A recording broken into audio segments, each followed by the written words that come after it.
Hi, my name's Jessie Hahn. I'm a second year in the MBA MArch dual degree program. I'm honored to introduce this panel's moderator. She's been my personal mentor for me throughout my bachelor's and my master's. It all began with me knocking on her door as a freshman, asking if I could just pick her brain about this world of public interest design. And since then, I had the honor of learning from her, working with her, and working for her. Her architecture journey and life work has inspired me as an aspiring female architect. She has taught me to be a mindful designer, and she's given me more wisdom and support than she probably knows. Associate Professor Lynn Dearborne joined the faculty at the Illinois School of Architecture in 2002. She's a licensed architect and an NCARB certificate holder. She received her professional BArch from Rensselaer Polytechnic Institute. She later earned a post-professional MArch from the University of Oregon and her PhD from the University of Wisconsin-Milwaukee. Lynn is president-elect of the Association of Collegiate Schools of Architecture. In this role, she's shaping the national agenda for architectural education in the US and internationally and helping to bring resources to architecture programs to better support success for diverse students. She leads the University of Illinois' membership in the AIA Design and Health Consortium and serves on the AIA Design and Health Leadership Group under the AIA Sustainability umbrella. She currently serves as the chair of the school's Health and Wellbeing Program area and has developed a set of courses and studios that expose students to principles of human-centric design and health and wellbeing research from the freshman year through the school's MArch, MS, and PhD programs. With that, let's welcome Professor Dearborne.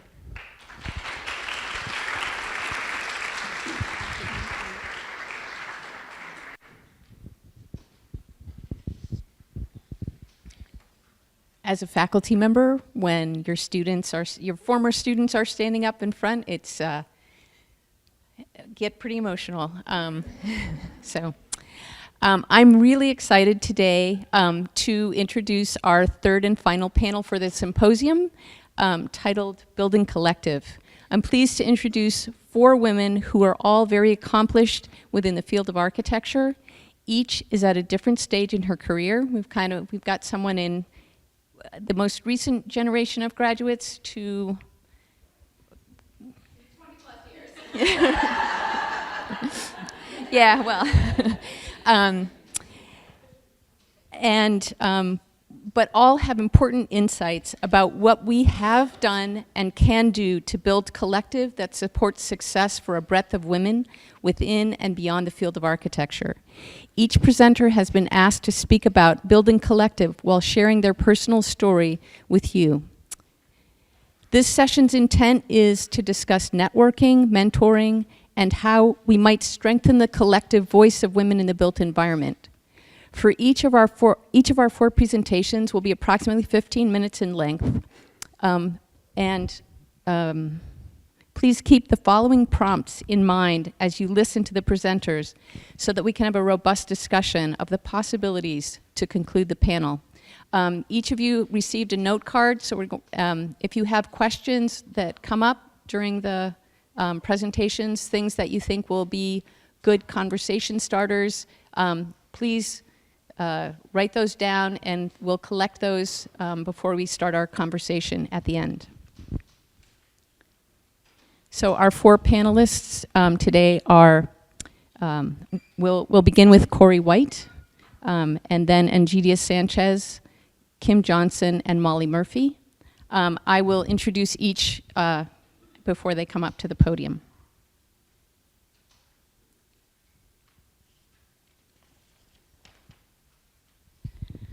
Korey White is driven by her zest for the built environment, bringing open-mindedness and creativity to her role as an architect. Korey is always up for a challenge, using her unique skill set to help solve society's issues through advocacy for how architecture can create healthy, accessible communities. Korey applies her dual master's degrees in architecture and urban and regional planning from the University of Colorado, Denver, in an interdisciplinary approach that creates meaningful outcomes for her clients and the communities. She currently works for DLR Group in the Chicago K-12 studio.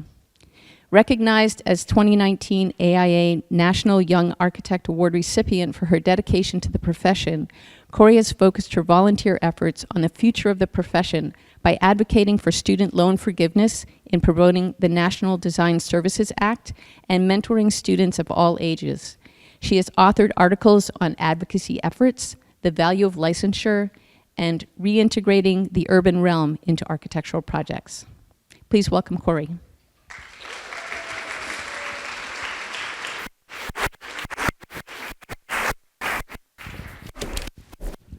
Hi, everyone. It's really exciting to be back in this room. This is where I had my first architectural course ever with Professor Kahei. I remember actually sitting in the third seat in that front row of actual chairs. And he said, look to your right, look to your left, look behind you, and only one of you will probably be an architect someday. My fear was that I would not be the one. But it turns out here I am, and I am a licensed architect. I've been practicing about 6 years now, so thank you. So I grew up in a small river town west of here on 72, Quincy, Illinois. 2 years ago, I actually received a letter from my 17-year-old self sent to me by my high school English teacher. And yeah, it's exactly what you were thinking. My biggest issue at the time was I can't find a prom dress, and it's in 2 weeks. Secondly, my biggest aspiration was really just to finish architecture school. I was so terrified it would be so difficult. Moved back to Quincy with my high school boyfriend. I did finish architecture school. I did not do the rest. So my whole world changed when I came to U of I. I really did fear that I wasn't going to make it. I never had a high school drafting course. As many mentioned, they were introduced to the profession through. And I ended up getting a D in physics, which for me was world-ending at the time. But I did try to volunteer and make the most of my time here. And I ended up loving U of I so much that initially when I was coming in, I was so excited to go to the Versailles program. But I loved U of I loved Champaign, I loved the community that I had built here, and I had been convinced that, no, I'm gonna stay. I'm gonna stick out all 4 years here. By a turn of events, some of my friends in the architecture program said that the program wasn't full, I really should think about going, and I was like, no, there's no way, I can't do it. So we emailed Rhonda Frank, and she allowed me to sign up late, join the French course that was required to go before going to France. And while I had many great instructors here, that might have been the most influential person because Versailles totally changed my understanding of what architecture was and what I could do within the profession. And so I really thank her for taking me in late. After I returned to U of I know a few of us who did come back, really missed being in France, and it was just a different experience. But I dove right into applying for grad school, and I had gotten accepted at a few locations, but was really eager to explore the country and move somewhere else. So I decided on UC Denver. The university, the architecture program is right in the center of the urban core. I was very excited about that and the relationship to actual professionals in the field that grad program had. And so I remember talking to my dad on the phone as I was driving down 4th Street near Taft dorms, and he told me, you've had a really great time, you've had a lot of fun, but now it's time to put your head down and get to work. And I was like, what? My mom, on the other hand, had always told me the key to everything is networking. You need to get out there. You need to talk to people. You need to meet people. And so I was like, okay, Dad, whatever you say. And so, the first thing I did, I chose Denver, but I didn't know a soul there.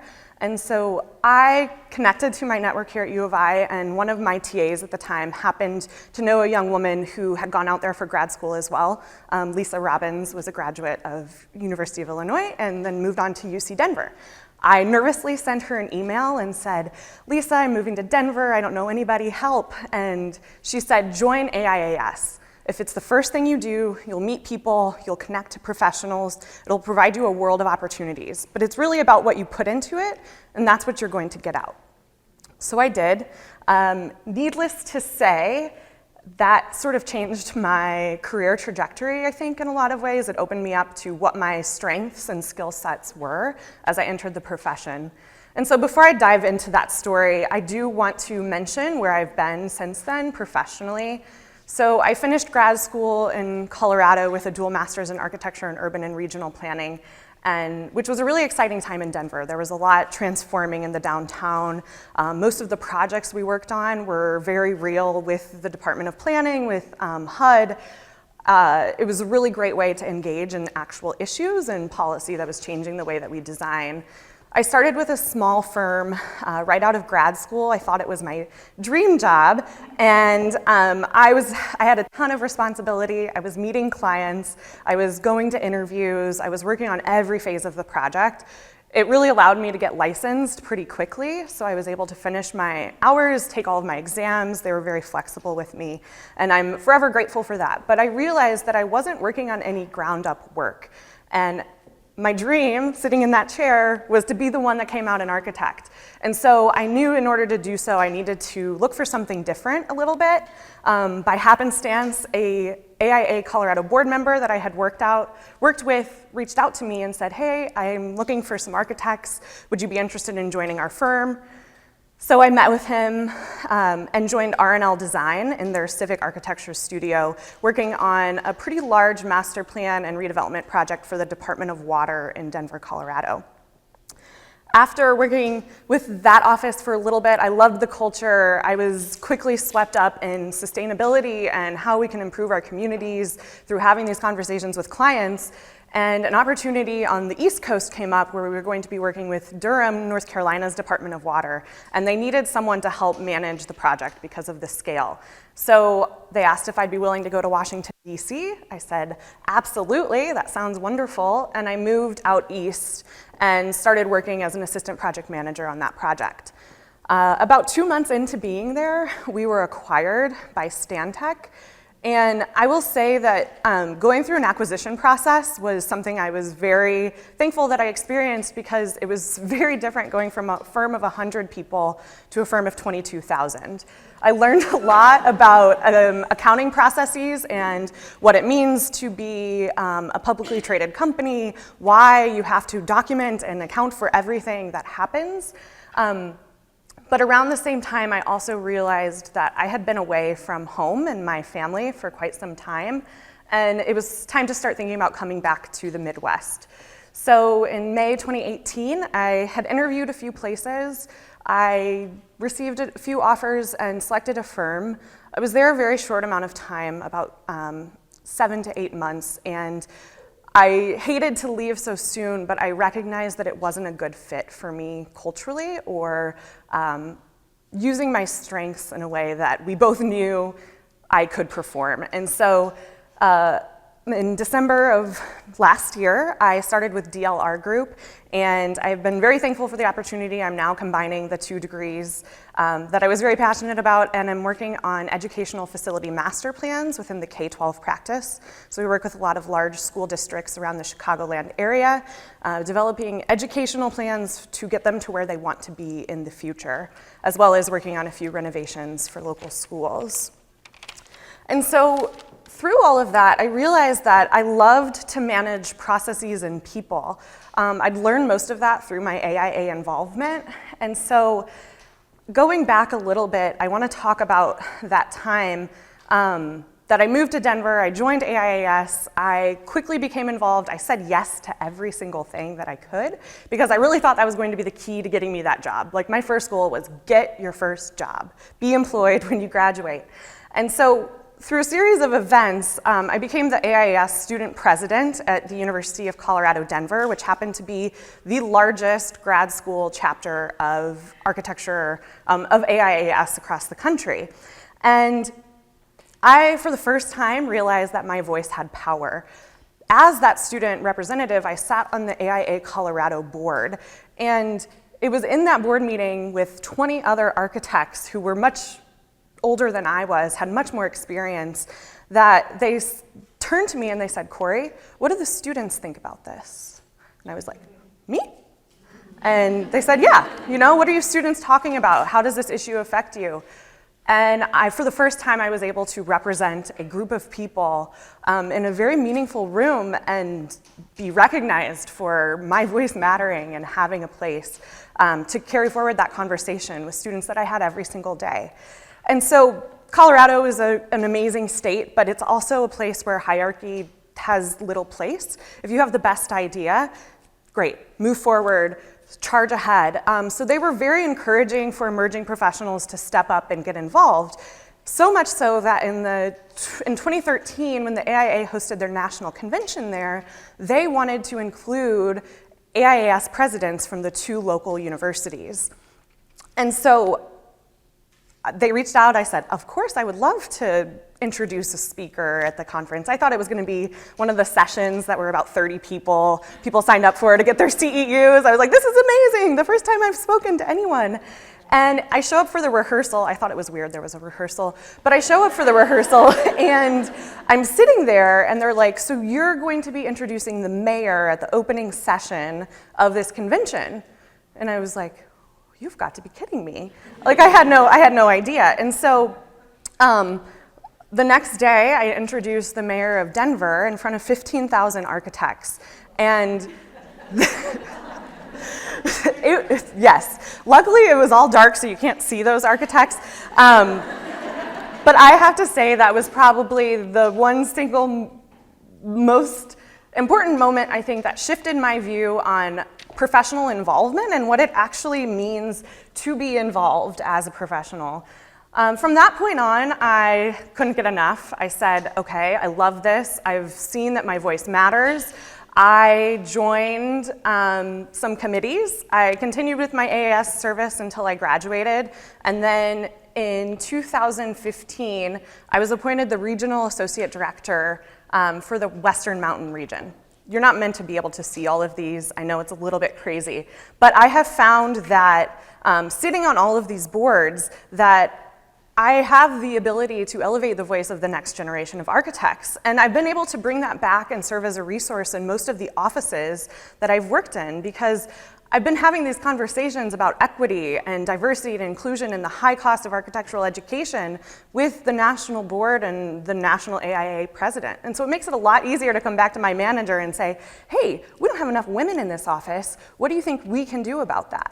And they're like, well, I don't, maybe it's because the type of work we do doesn't appeal to women. And I said, well, have we thought about maybe how we're going out and soliciting people to apply for this position? And maybe we rewrite it so the things that matter are in that job description. And then we send it out to the places we know we want to get people from.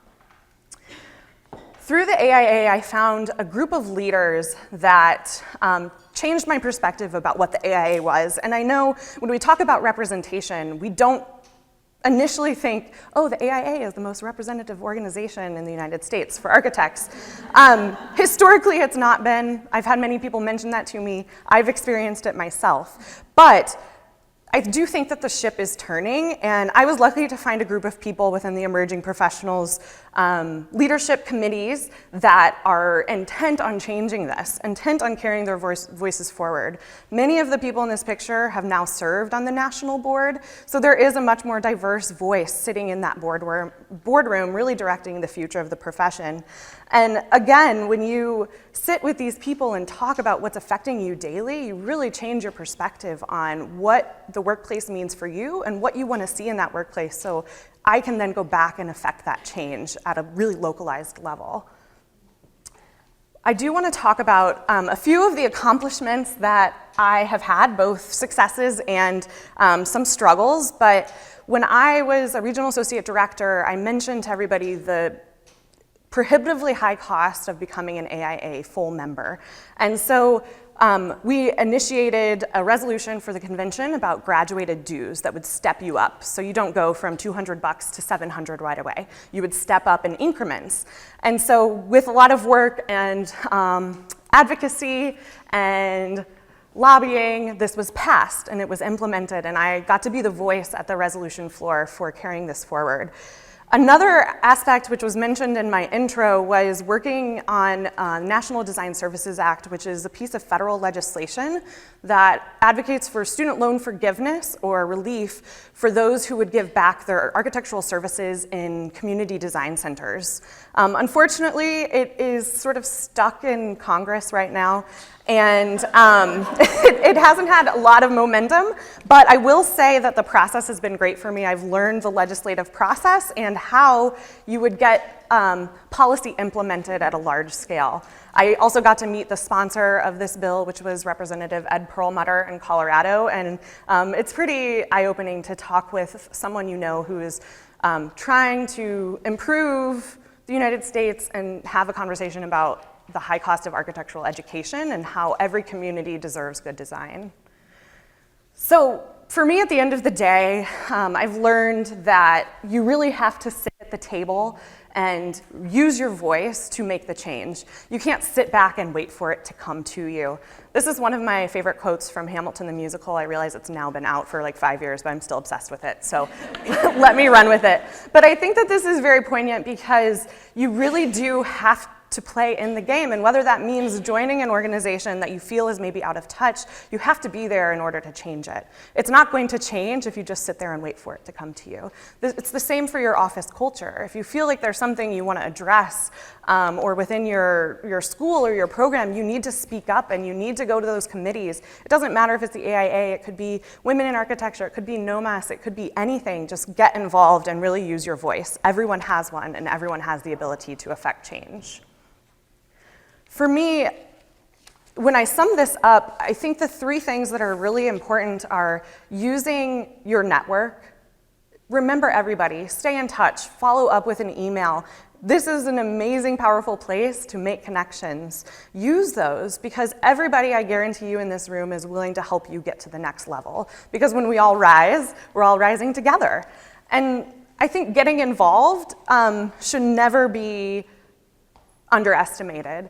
It really has the power, I think, to affect your individual course, but to affect the profession as a whole. And I think that's why we're all here today, is to really change the course for future generations coming behind us. And lastly, find your why.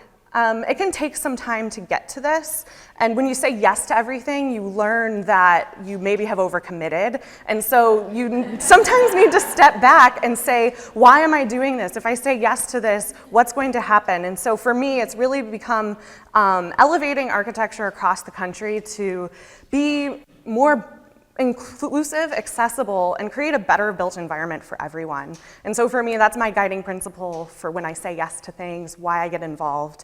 So I ask you to think about that for yourselves. So thank you all so much.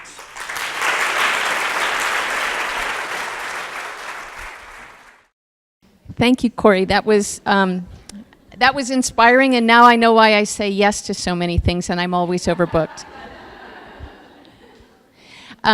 Our next speaker is Ingedia Sanchez. Ingedia is the Senior Technical Architect at SOM in Chicago.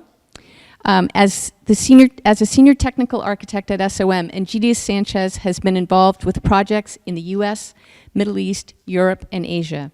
Ingedia is motivated by sustainability and high-performance design, which she incorporates into her building enclosure expertise while pursuing a holistic design approach. Utilizing her diverse experience, she harmonizes design and technical aspects of each project. Since joining SOM in 2003, she's contributed to some of the firm's largest projects: Burj Khalifa, 201 Wabash Tower, Tower 535, Roche Diagnostics, and many others. Outside of the studio, she enjoys traveling, music festivals, and spending time with her family and her two daughters, as we heard yesterday.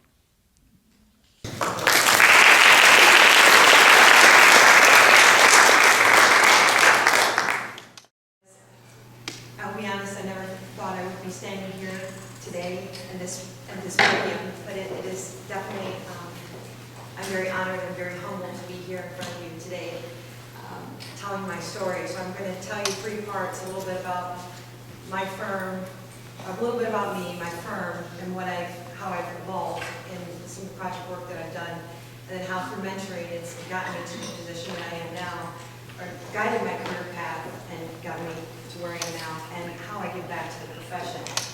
So I'm going to give you a little personal and firm overview, but a little bit about me. First generation Mexican American. I was born here in Illinois. I grew up in Rockford. I heard a bunch of stories yesterday about parents wanting their kids to be something else. My mom always wanted me to be a teacher. and of course that didn't happen. So I went against the grain. I came here to Illinois in 1996, did my undergraduate, and I ended up pursuing a dual degree in both practice and technology, and then I pursued a design thesis. Part of learning through practice and technology, and I'll get into that when I'm talking about the mentoring portion of this, really fueled my desire to design something that I had so much passion to gain knowledge about. So over the years, since leaving the university, I was recruited to go work at SOM in 2003 because of pushing the envelope on building enclosure and sustainable design. And at the time, it wasn't really being done. Energy Plus didn't even have a platform. Everything was done in numbers, and understanding the analysis of dissecting a building was really something very intriguing to me. So I work for SOM, it's a multidisciplinary firm. It's all over the world. We do architecture, planning, interiors, structural engineering, MEP, and sustainable engineering. And the reason why I have to bring this to your attention is because the reason why it's so important to me is because I can collaborate with people and these professionals every day. And it's also given me the ability and the opportunity to work on projects all over the world. And as we mentioned earlier, I'm the last generation of, one of the last generations of pen and ink.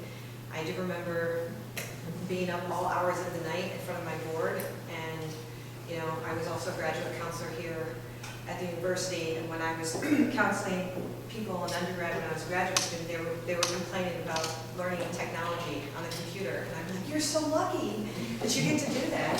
Now I have people like me have to catch up. So it's always like a catch-up year and staying progressive with what's happening in the profession then and now with everything that's going on. So SOM is known for iconic architecture, buildings all over the world, and creating the tallest buildings in design, which really was a kind of a step forward with what I was doing with my thesis at the time. I didn't know it at the time, to be honest with you. I'll explain that later, what I was getting myself into, but inevitably it was the right thing. And there's a diversity of projects, but I've actually been able to work on everything from health and education. I've worked on interiors, worked in many super talls. And another reason why I went to SOM is because, like I said, they were a front runner in sustainable design. I went and did my research on every firm that I was interested in, and I kept asking a lot of questions and more questions. And when I kept asking more questions, I realized that they were just talking the talk and they weren't really walking the walk with sustainability. And the only one that really was doing it was SOM. And it wasn't through me, it was through practice and technology class I had at the time that I was able to meet people in the industry who were doing these, researching different materials. And I was just asking them questions, and they would, show me different things like BIPV, or this is how you analyze a building with orientations, stuff that I had learned here, but really seeing how they were doing it in the professional realm. So they were really doing it, and when I was asked to go work there, I accepted. And also their commitment to the community. There was a few firms that I had talked to, and I told them, I want to be a lead AP. And they're like, well, that's great, Ingedia, but you can do that on your own. We don't really buy the sustainable story here. There were so many firms out there that said it was a bandwagon theme and that it would go away in 5 years. That is totally true. And even when I got to SOM, they were like, this thing is going to fade out. You're all about sustainability, but it's going to go away. And here we are today, and it's a major. It is where we need to go. So I'll start off with the Burj Khalifa. I joined SOM in 2003, and I was thrown into a studio where I was helping to design this building. And unbeknownst to me, I didn't know it was the tallest building in the world at the time until they told me, you're going to work on this building. Okay. But as we mentioned yesterday about really understanding what you're building on, and I'm going to touch upon some of the notable projects that helped me along the way in what I was doing. This was the first time I had started to understand the performance of glazing or glass, or the materials that we were using, what it meant to be in a desert environment with a super tall. What does it mean to, condense all of, in an urban environment and go up instead of out. Full-scale mock-ups, doing everything by hand, and honestly, it was the first time in this office I had seen a laser cutter. So when we were doing the models, and I was, testing all of these different materials, it was challenging to me, but I was like, oh man, they have laser cutters, this is awesome. We didn't have one in Illinois, we were doing everything by hand and cutting from, just hoping you don't cut yourself. Luckily, I'm not one of the people that cut the front of their fingers off, like I've seen a few times. But from this project, I was able to work in building geometry, understand, begin to really develop my knowledge for curtain wall systems. I was able to also do other parts of this project on the campus of the Burj Khalifa. Also did all of the CD work for the spa. So as I'm evolving from, coming right out of school, I'm a team member. I go into a studio and I am a team member. And eventually from that team member, and I'm building up this knowledge, I become a team leader. And that's kind of the progression that I want to share with you. This is another project where I'm a team member and I'm learning all of the things that's happening from the inside of the building to the outside of the building. And later on, I'll revisit this building to understand the cross bracing and how that works with the facade. But for me, this project was something that I had never experienced before, where you had complex geometries in the lobby. There was so much room that you could work with, and you're restricted by the outline, and somebody telling you, okay, well, it needs to be this, and these are the materials you're going to use. So you start trying to figure out how to put the puzzle together and how to design it through the materials and the technology we had at the time, because of course it wasn't like we had Enscape and Revit to cut all the sections and everything. We were doing this by thinking about what it is, 3D space in your mind, and then developing like a kind of an archaic 3D model for this kind of project. So the technology from what is happening in these buildings, and you can see how they're working, they're more pure geometries, and then they start to change. So when I start progressing into this firm, and for me, a lot of people ask me why do this image doesn't give this project justice. I have to say, I get to work on facades, and this project in particular, a self-shading super tall tower, understanding the glass, I developed all of the curtain wall system, the crowns, overseeing, directing everybody on the project who was developing the project from SD to CA to really get the project crafted, as you will, and come up with innovative ideas that people were not thinking about. So self-shading technology, how do we integrate lighting into this facade?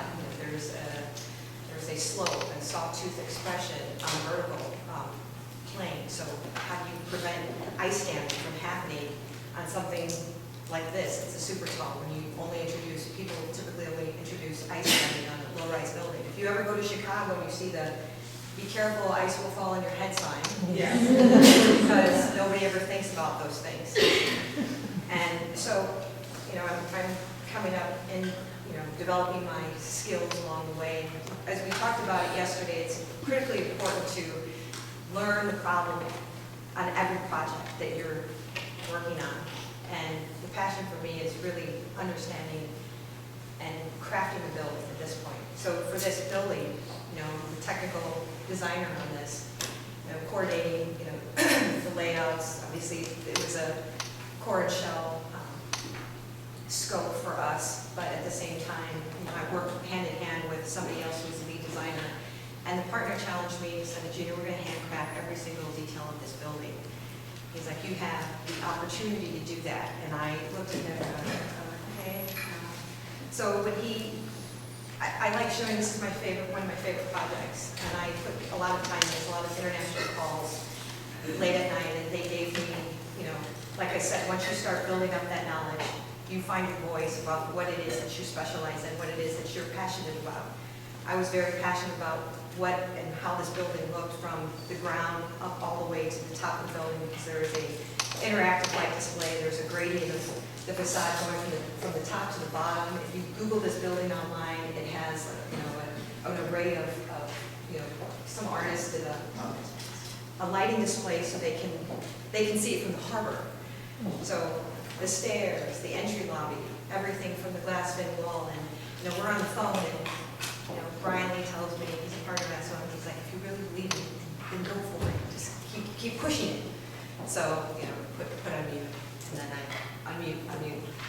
We want it this way, and I would push really hard for what I believe in for the project, and it was from this project that I really started to gain confidence in how I was delivering the message of what the building needed to be. On the phone, online, and talking with the other architects across the world and their management or whoever was dictating what could happen on the building. So a couple of times, calm down, lady. There was one lady, there was a project manager, and it was all guys, and it was me and the other team. So the other woman went, lady, calm down.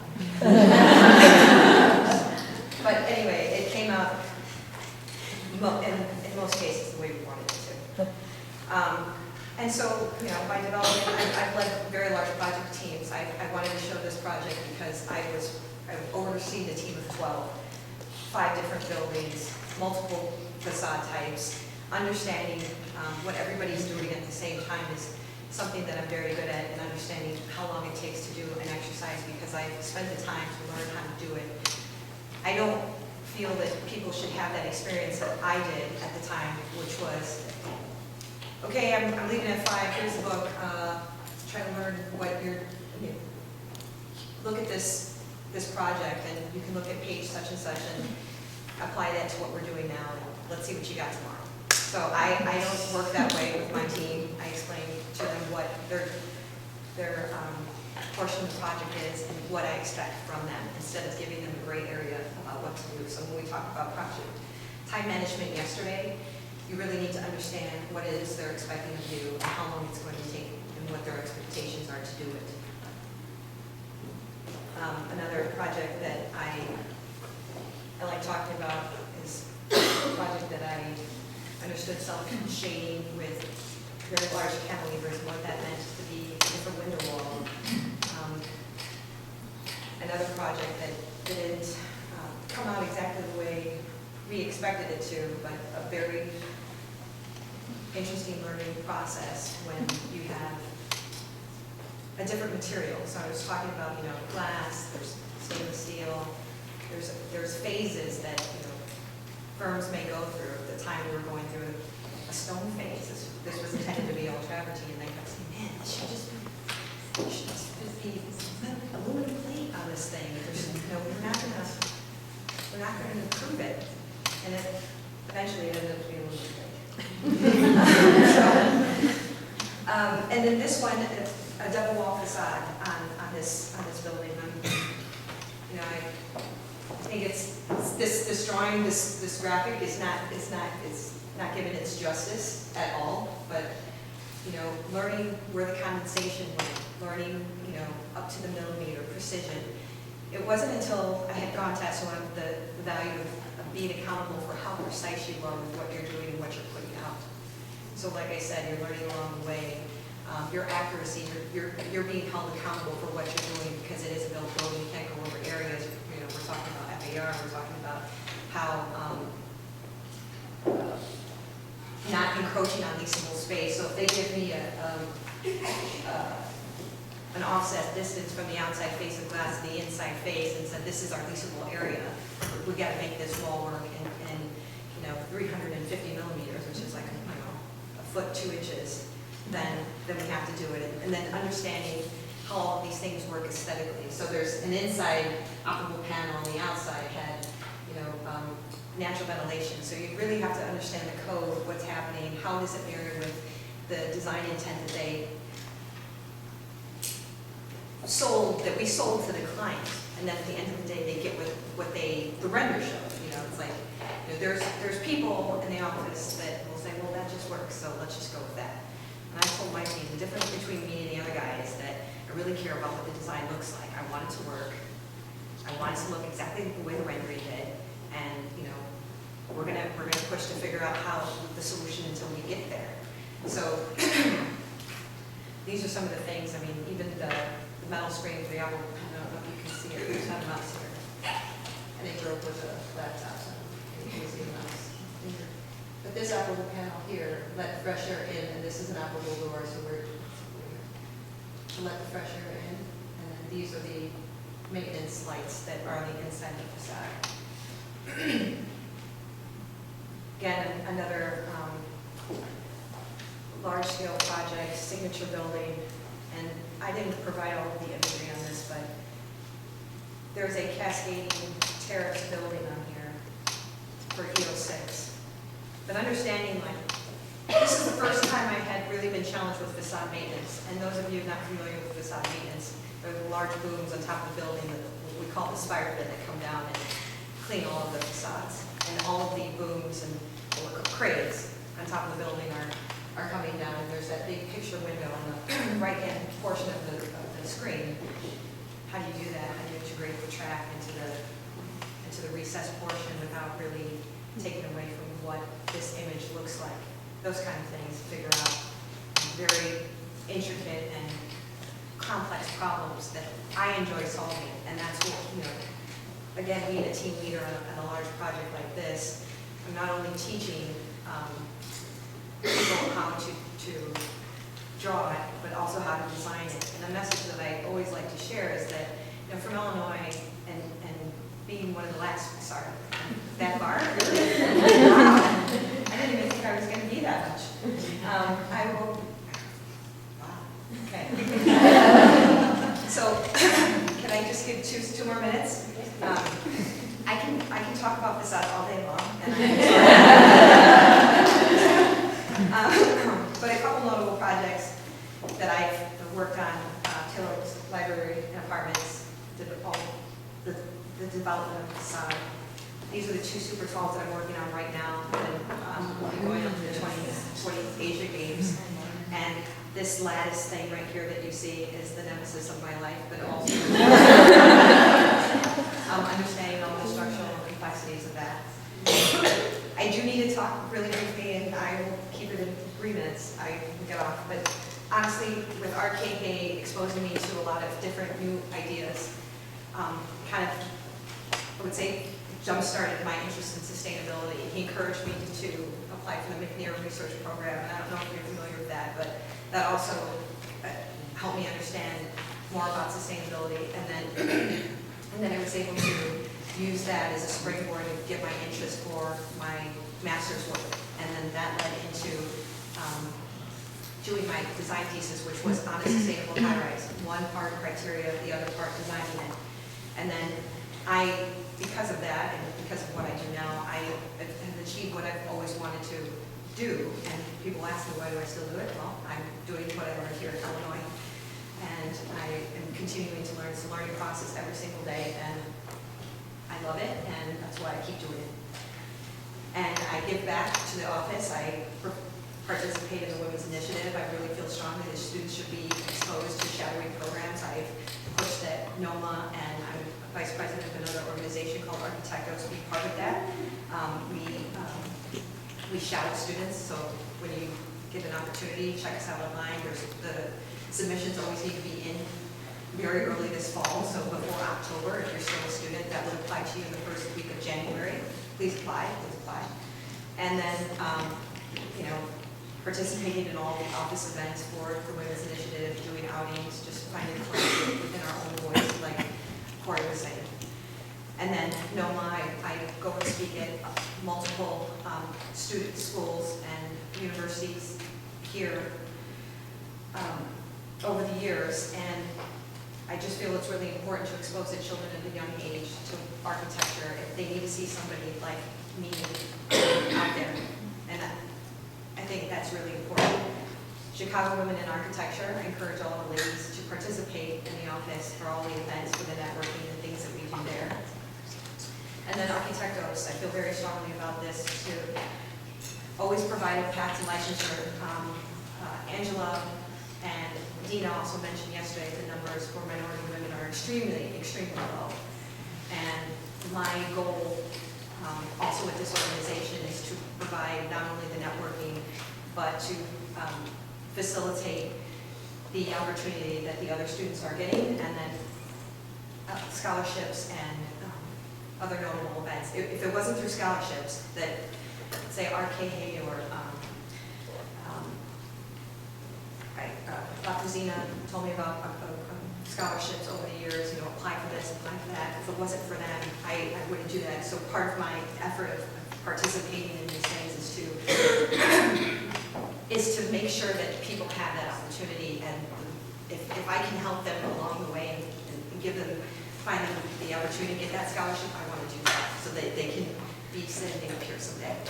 Thank you.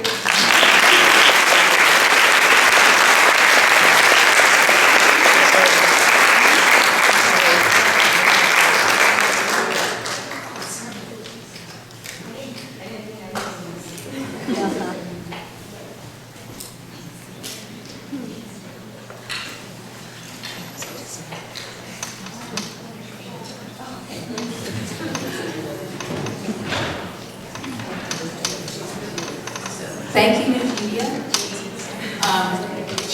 Ingedia obviously has an incredible passion for the work that she does, and it's infectious. I had the opportunity to speak with each of the panelists on the phone at various times over the past few weeks, and Ingedia was balancing her two daughters' drum lesson and practice session with talking to me on the phone, but her enthusiasm for the work that she does came through. So we balance a lot of things. And next I would like to introduce Kim Johnson. Kim is a 2016 graduate of our Track 2, what we call now our Track 2 Plus program, and I can explain that more to people if they're interested in why Track 3 has become Track 2 Plus. At another time. Kim is an architectural designer at Interactive Design Architects. She was born and raised on the south side of Chicago. She received her BS in Interior Architecture and Design with a minor in Psychology from Indiana State University, and her MArch and MS CEE from the University of Illinois at Urbana-Champaign.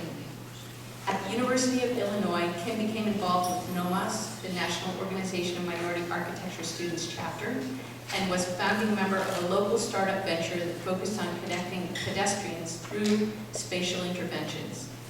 Within NOMAS, Kim held the position of treasurer and co-president, assisting in bringing back the NOMAS Symposium and assisted in reclaiming the relationship between the architecture school and the Bruce Nesbitt African American Cultural Center at the University of Illinois. So the building that Dina showed us yesterday, we have Kim to thank for a lot of the effort that went toward getting the university on board with building a new building. Since graduating, Kim continues to be active with NOMA Illinois, pursuing professional chapter, while also volunteering with several scholarship organizations, including Pursue Scholars and the Everett C. Wenchert Scholarship, in addition to various community groups within the Chicagoland area. Her zealous attitude toward the built environment and the significant role people of color play within the development of the built environment fuels her continued desire to learn, lead, and edify those around her. Please join me in welcoming Kim. Great. Okay, so we are going to have a conversation, so I'm going to see, can we turn the lights, the house? Yeah, because I don't have slides. We're just going to talk. So thank you for that introduction. First of all, I'm very humbled and honored to be here. I didn't think I'd be back so soon, but it's great to be back and see some familiar faces and a lot of new faces. As was stated, my name is Kim Johnson, and I am a designer, and my main goal as a designer is to enhance the user experience for people like me. And what I'm going to talk to you guys today is, in order to explain this, I'm going to tell you my story in 3 parts. So first, let's rewind. What does that mean to enhance the user experience for people like me? Well, people like me mean me as a woman, me as a black person, me as a short person. Really, it's designing for the people that kind of get left on the outskirts when you think about the built environment. We always tend to design for this typical generic size and person, and in doing that, it forces the outliers to kind of adjust, and we adjust in a way that we don't even notice that it's an adjustment. It's just something that happens. So just to rewind to my first part of this story, my childhood, I was born and raised in the city of Chicago, grew up in a home with 5 other sisters, no brothers, and our family would be considered on the lower income side. And so my experience initially with the built environment was that you got what you got and you kind of had to work with it to make it what you needed it to be. So I shared a room for my entire childhood with at least one other person. It might have been 2 or 3 at one point. And so it was always like, how do I take this small space and design it so that I have a custom bit?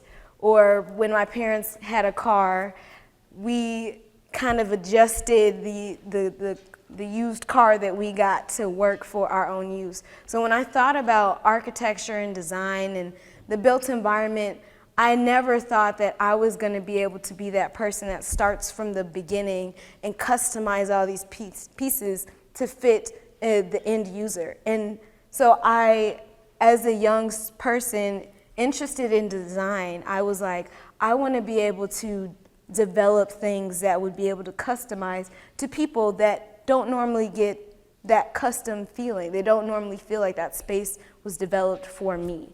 So I started actually in interior design because I thought that was more of a connection to the end user. My initial thoughts of architects were they only cared about the sculpture and how it fit when you walked by, and that it really didn't relate to the person. And so I was like, well, I'm gonna do what I think makes sense to reach the end user, to reach people, and that's gonna be interior design. And so I started going to Indiana State University for interior design, and in that process, and internships with small firms in the area, I realized that it's not just the interiors. I mean, the issue that I had with architecture was because I didn't believe that architects were thinking about end users. And so I could be that person to help push that idea that yes, you may want these buildings to look beautiful when you're walking by or driving by or flying by, but when you're in the space, when the end user is experiencing the space, it should function for those people and all those people as much as possible. So I started applying for schools, and I got into the University of Illinois and came here. And while I was here, I met different people and learned a lot of things, and in that process I realized, well, you know what, we shouldn't just be, we need to know more about a building than the things that we're being taught in this program. And for me, that is why I went into construction management as a dual master's, because I wanted to be able to learn about how these other professions are working with architects. So when I was in interior design school, they talked a lot of mess about architects. When I was in architecture school, they talked a lot of mess about construction managers and people on that end. And it's like, we're all in this same industry, and for some reason we're all butting heads. Like, there's something wrong here. We all should be more cohesive. There has to be a better way. So in this process, I'm like, well, I'm gonna do all those things. I'm gonna come into wherever I'm working and be able to provide my knowledge as an interior designer, which will help push the end user experience on top of my knowledge of architecture, but then also be able to talk to construction managers and, well, not the subs, because you're not supposed to, but being able to talk to all these people and be able to be on the same level and kind of have a more empathetic approach, so you're not saying I'm right and everything I believe is true and will be so. Like, there needs to be more of a dialect, and so that was a desire that I had in doing all this education stuff. So 8 years later, I graduated in 2016, and I started working at an integrated firm in the suburbs, and that experience was the starting point of my journey within the architectural world and learning about how I'm fitting into that. Okay, so after I was at that firm for about 2 or so years, and I had not an incident, but I had a situation occur that needed some advice. And so my approach to mentorship, before I go into this story, has always been you get the advice from whoever's available and around you. Everybody that you talk to, interact with, you should assume is not necessarily just a potential mentor, but a part of a council of yours, a group that you can share information. So you're giving and taking. I never thought of mentorship as anything that was like, you've got this one person that you always go to and what they say is what you go with. I always had a cluster of people that I would talk to for various areas of my life that I could say, well, what they said might be a little extreme for this situation, I'm not gonna do that, but I might talk to another person, and in taking those two words of wisdom, merging them together to come up with the actual conclusion that made the best sense for that scenario. And I've always approached mentoring and mentorship in that way. I never wanted to talk to anybody else like my word is the only truth. I know it's not. Growing up with 5 sisters, like, we all have very different opinions, and we all are right in our own right, but you need that variety to be able to make it work for your own situations. And so in this situation, I reached out to a mentor, Dina Griffin, and we had a little discussion, and I was telling her about my scenario, and she offered her advice. But in that process, I didn't realize that they were looking to hire, and she was like, would you be interested in applying? And at first I was like, I wasn't really thinking that, like, I think I'm okay, but I'll think about it.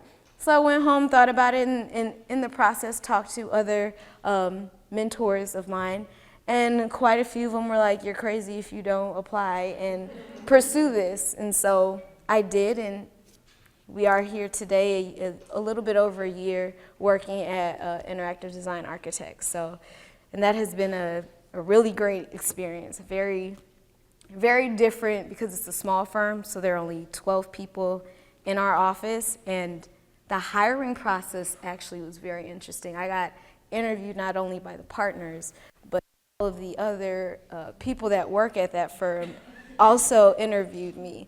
So I thought that was very different, but it was good because at a small firm, you are going to be interacting with everybody all the time, and so you need those relationships to fit well together. And you have to be honest that some people don't work well together, and that's okay. That's the beauty of diversity. You don't have to work well with everybody, but there are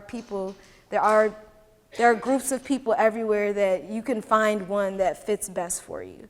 And so in that interview process, I was able to see that the people I was working with, that we merged well together, our personalities, and they were able to see that I'd be a good fit there too. So it's been a great year that I've been working there.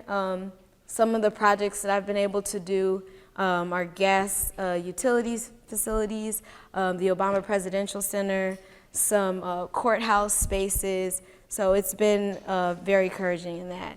So since I only have 5 minutes, I'll fast forward to what am I doing outside of the profession now. So as was stated in my bio, I also do a lot of work with some scholarship organizations that I received a scholarship from, one of them being Pursue Scholars and the other being the Ernest C. Winshire Scholarship.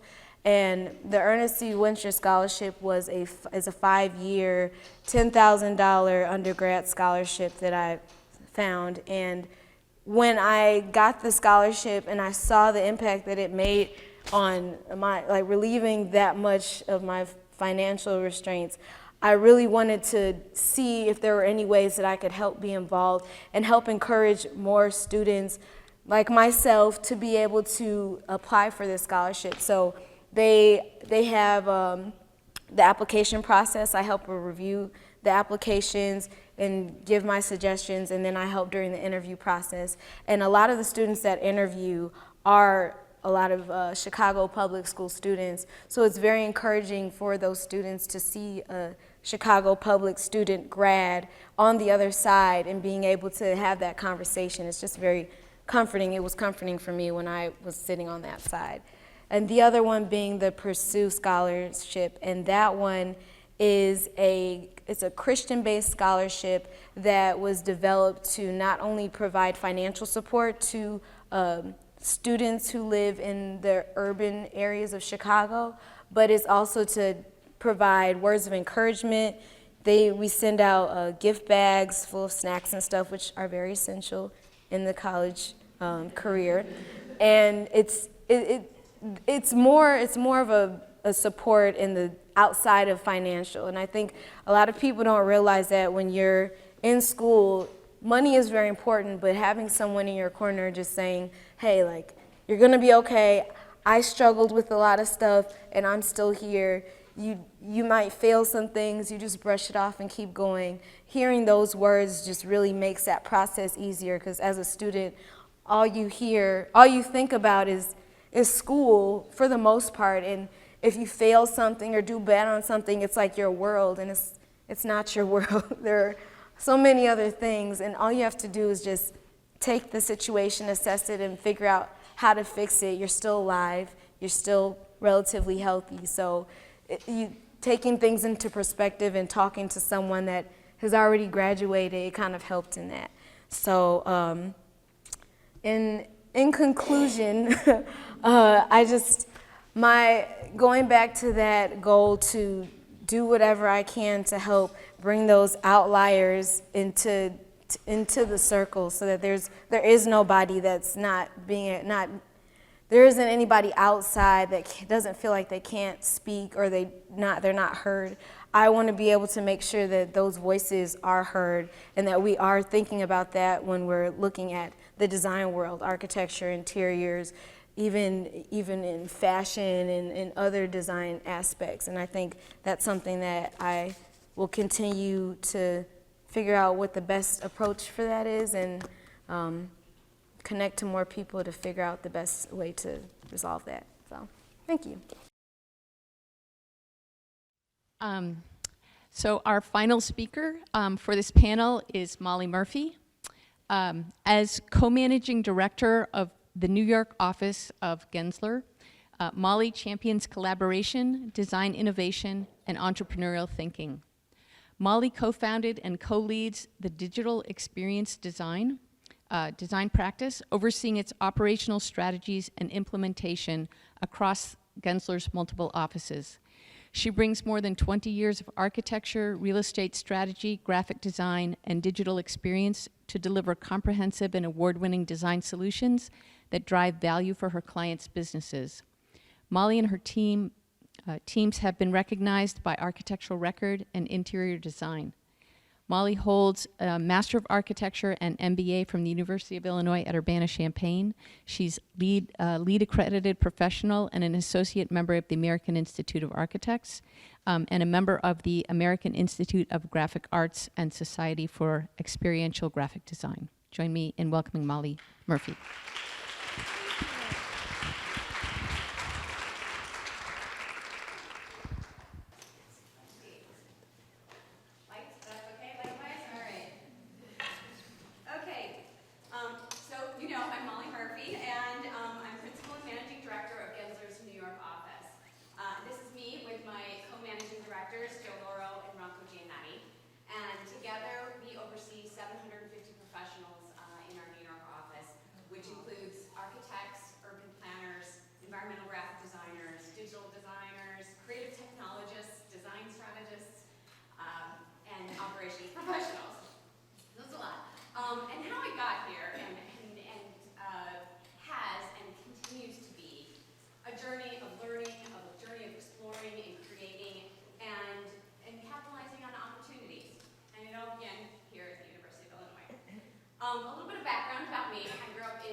by encouraging diversity across the board, and not just gender diversity, and by continuing the kinds of conversations that we're having today. So first and foremost, seeking and being the mentors we need. Why? Because, like Kim was saying earlier, the perfect mentor likely doesn't exist. You are all uniquely you, and I'm uniquely me, and we all have something very unique to bring to the profession. And effective mentorship encourages and shapes and challenges us all to be better professionals. So I really feel if you don't have a great mentor, you need to go out and find one. And throughout my career, I have sought out and I continue to seek out many different mentors that have helped me become the leader that I am today. So, architecture is complex. Given that we all take small steps forward, slowly learning every aspect of the craft. And my first steps were taken here on campus with great mentors like Professor Armstrong, who taught me the importance of communicating ideas quickly and effectively, Professor Carl Lewis, who taught me the principles of inclusive design, and who often encouraged me by saying to me on a regular basis when I'd ask him a question, well, Molly, when you're running that firm one day, you might want to hire me. And most importantly, Professor RKA, who mentored me and taught me by example the importance of being a leader that acts with empathy. Art provided me much needed encouragement and administrative support throughout my time here, but more especially when during my sophomore year when my mother passed away from cancer. Thank you. So I spent 6 years here doing my double master's, and I graduated in 1997 and got my first job at VOA, which is now Stantec, in Chicago. My first job, there was a ton of mentors. I learned from everyone, as you can imagine. Doug King was my immediate supervisor, and he was a great mentor. Every week, he took extra time to walk me through the construction site of Northwestern Memorial Hospital, explaining the rationale behind every decision and pointing out the nuances of construction administration. It just so happens that this week he's being honored for this project in Chicago. It was ahead of its time for healthcare, and it's made a significant impact over the 20 years it's been built.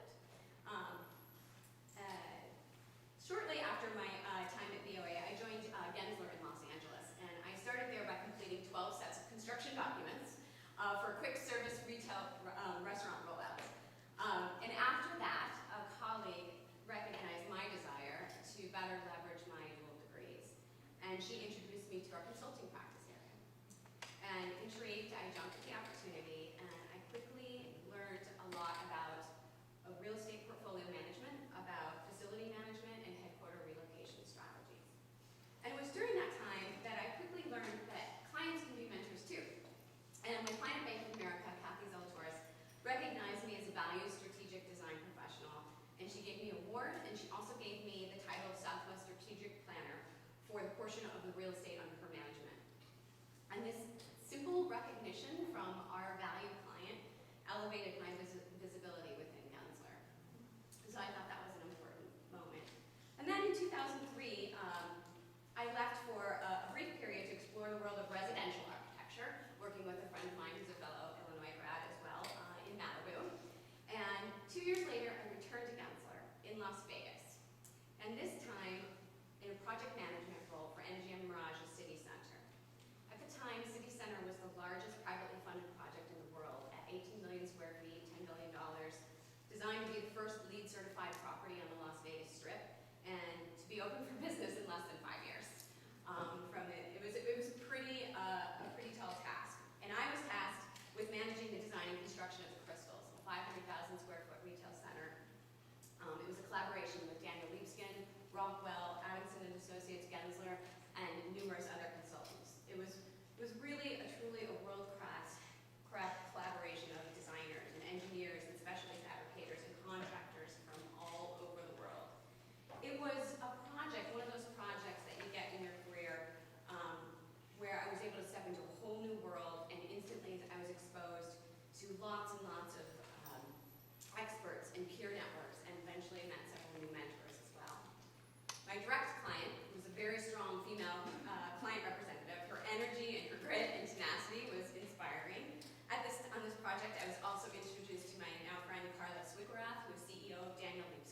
He also happens to be the first graphic designer to join Gensler over 35 years ago.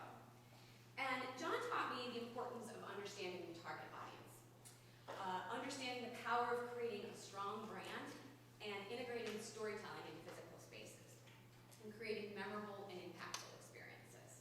Like the Cadillac House in New York, we also did one in Shanghai, and Cool Mess are just some of the examples of some of the experiential spaces that I've been able to work on. Throughout my years of partnership and mentorship, I became the New York brand studio director, and then eventually the global brand design practice area leader for Gensler. And what I learned through this mentorship was that complementing my skills with someone like John's, I could build new business.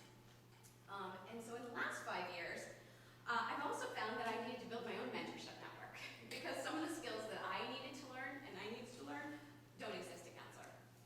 So I co-founded the digital experience design practice, which is to expand Gensler's capability for integrating digital immersive experiences into the physical environment. And I hired others with complementary skill sets to mine from digital agencies like Frog and Huge. And most recently, I've formed a team of mentors around me, and I'm looking to hire more. So if you are one of them, or you know one of them, please come talk to me. I have hired and am seeking experts in IoT, data, and spatial intelligence modeling. We're building an intelligent places practice, a practice that creates living labs and smart buildings and smart cities, places that continuously learn and adapt from the people that occupy them. In addition to formal mentorships, we can also join or champion structured mentorship programs. Structured mentorship programs support equal opportunities in leadership, and therefore can lead to increased representation of women in architecture. At Gensler, we have lots of structured mentorship programs, and over the years, one of the ones that I've benefited most from is our PDP program. It's a professional program, one-on-one quarterly coaching that puts dual responsibility on the coach and the professional to make every individual successful in the firm. My transition to the New York office 10 years ago exposed me to PDP mentors in a higher level of leadership in a way that I didn't even know I was missing. I think building a connection with a person that's actively navigating some of your shared experiences helps you imagine a professional and personal future in which you're doing the same. And for me, I needed to have more direct female executive mentors to understand that, and I got that through the PDP program. Julia Simic, who's a board member and chair of the firm's Global Talent and Compensation Committee, taught me the importance of being a great mentor to others, to evolve the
persuade those in charge of budgets to deploy resources to develop those ideas.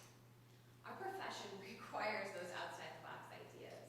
It always has, and especially right now. Technology is disrupting our industry and the industries of our clients at a very rapid pace at the moment. Climate change is affecting how we need to design for the future. These are important design challenges that architects need to solve. So now more than ever, we need outside-the-box ideas to make the world a better place. We need diversity. So I think there's a couple ways that we can change the culture. 2 ways. 1, we can vote with our talent. We can all lend our talent to companies and organizations that encourage and promote diversity. I'm proud to have been a part of Gensler for over 19 years and because of its culture of diversity. Diversity is one of our guiding principles. We represent 80 languages in over 90 countries. As a firm, we have a strong history of elevating and retaining female leaders. Women manage more than half of our 11 regions and half of our 48 offices. We award diversity scholarships to underrepresented and minority architecture students. And the firm has long-standing relationships with minority and women-owned businesses.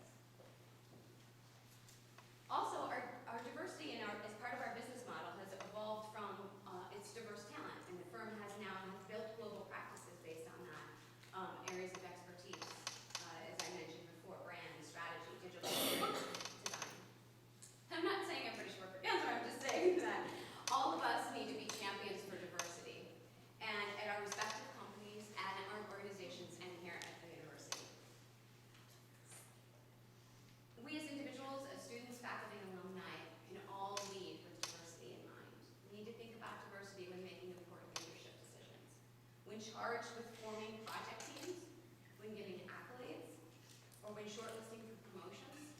We need to take a minute and ask ourselves, is this a diverse list that's being considered? If not, why not? Maybe we recognize it's a list of all male architects. Maybe we recognize it's a list of all female architects. Or maybe we recognize it's a list of all architects who graduated from the same university. We should stop and ask ourselves, is there a reason that we haven't come up with a more diverse list?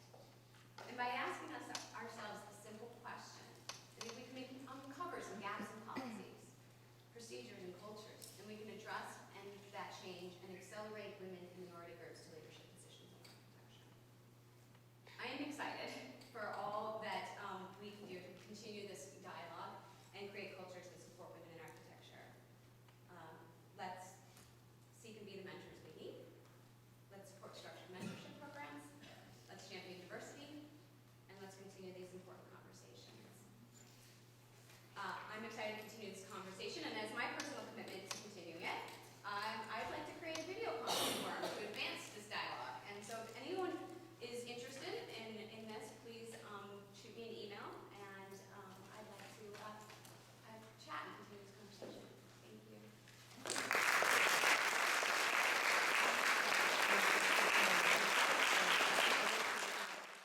So the first question, can you discuss the difference and value difference between mentorship and advocacy as it's related to career advancement?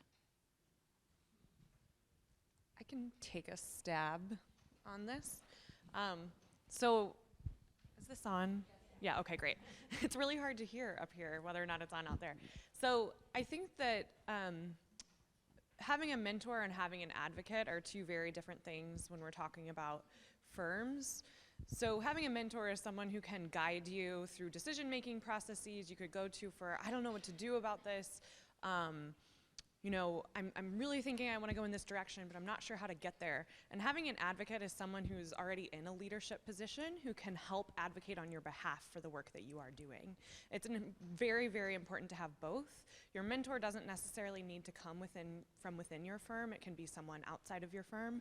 But an advocate, in my opinion, and I think there's a multitude of ways to have it, but an advocate really should be someone within your firm that can help go to the room where decisions are being made, talking about the short list of potential promotions and leadership advancements, and tell everyone the hard work that you're doing. And you know, everything is about relationship development, and so it's really working on those relationships, you know, talking with your manager. If the manager, your direct manager is not the right person, sit down, have a meeting, talk with the person above them or whoever it may be in the chain of command, and have them know what you're about and what you care about, and just say, hey, I'm interested in, you know, getting further involved in this company. What can I do? How do I get to the next level? Be straightforward about it. You don't need to dance around, I want to be a leader, if that's what you want to go do. You need to tell people because they will help you get to that point. We've got a big stack of really powerful questions here, so I'm gonna just try to go through. Thank you. If that's okay with everyone. As you have grown and progressed in your career, how do you balance seeking help and mentorship from your peers and those more experienced than you while still conveying confidence and competence as a professional and as a leader? So my answer to that is, for me, when I graduated and moved back to Chicago and started getting more involved with NOMA, I saw that there was kind of a divide in the levels of experience within architecture, and it was hard to be able to, at first, have a deeper connection with people on a professional level, but also be comfortable enough to talk to them about stuff that you might be a little weary of in a professional setting. And so me and some other people that were kind of on the younger side within the organization, we started to develop a group within NOMA called the Young Black Professionals, and it's really just a group me, and we're not all architecture on the architecture route, but some of us are engineers, some of us are structural engineers, and so in that realm, and it's about like 10 years difference from the youngest to the oldest, we kind of talk about different things within group me, and it's been very helpful because we tell each other about different job situations, negotiating salaries, stuff that's local politics. We kind of get the whole realm, and since we're so close in age and we all relatively within that 10 years, we're able to talk to each other more comfortably, so you don't have to feel that pressure of sounding right because you're talking to someone that is kind of in your same level, but there are some people that are more advanced in where they are within the profession, and that small group within a group that is for a diverse group, that having that subgroup kind of helps because it allows that conversation to happen more fluidly than something that's a little more formal. I'll just add on. Can you hear me? I'll just add on to that. Don't be afraid to ask the question with confidence, because you're learning every single day from other people. They might have better knowledge than you on a specific subject, and then you share the information, and you get to that point where you're honest with yourself. Okay, I need to learn more about that. I'm going to go do my research. I need to do a little bit more investigation, and I'll get back to you, and then actually go do your homework. I was just going to underscore that with it's a complex profession. There's a lot to learn, and nobody really has it all, knows it all. And so it's expected that you will always have a network and partners around you that you are continuously learning from. I mentor lots of other principals on a daily basis in the firm who have a lot more expertise in a lot of areas than myself, but you can still have a conversation with confidence and learn from them and give back, be a mutual partner mentorship. Okay, thank you. As I said, we've got quite a stack here, so what's the most important leadership lesson you've learned, and how did you handle it?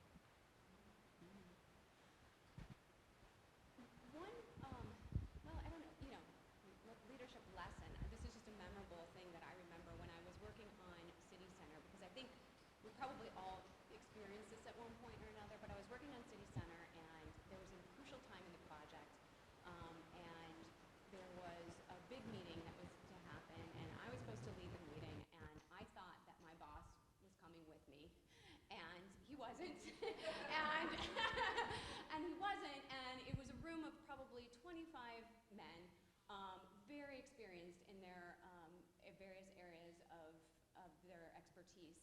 And I said to my boss at the time, Hunter, I said, aren't you coming with me? And he said, no, I'm not. He's like, you got this. You know what you're doing. He said, go in there. No matter what happens, I've got your back. And I thought that was really great leadership advice because, he sort of pushed me a little bit into my own comfort zone, but at the same time knew that, he was there to be supportive of me. Okay. What do you do in your firm in order to make sure the quietest voices are heard? In meetings, in design charrettes, etc. It's a really good question. Yeah. So through our work that we do, specifically both within the firm and outside of the firm, so DLR Group in Chicago has grown very rapidly in the past year. When I started, I think there were about 55 people. We're now at about 75, which is a lot in a single 10-month span. And so you get a lot of new voices. And what I have noticed is that we have a lot of team meetings. Everything is very transparent. We go through the financials every month all together as a group. But then there's opportunity to ask questions. And by providing multiple pathways to ask those questions, so not just sitting in the room and saying, anybody have a question about how we did this month? Or anybody have suggestions on what we could do as a group?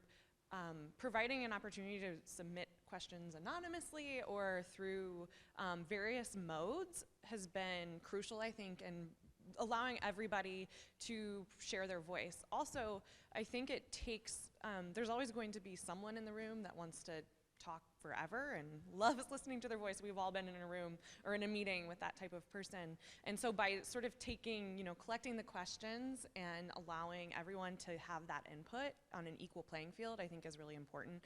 It's really important also for community when we're working on projects, going out in the community and doing it in a similar manner so that there's not just one person there to criticize the entire process, but everybody has an opportunity to give their voice through a variety of post-it notes or postcards, whatever it may be. You want to provide a variety, I think, is the key.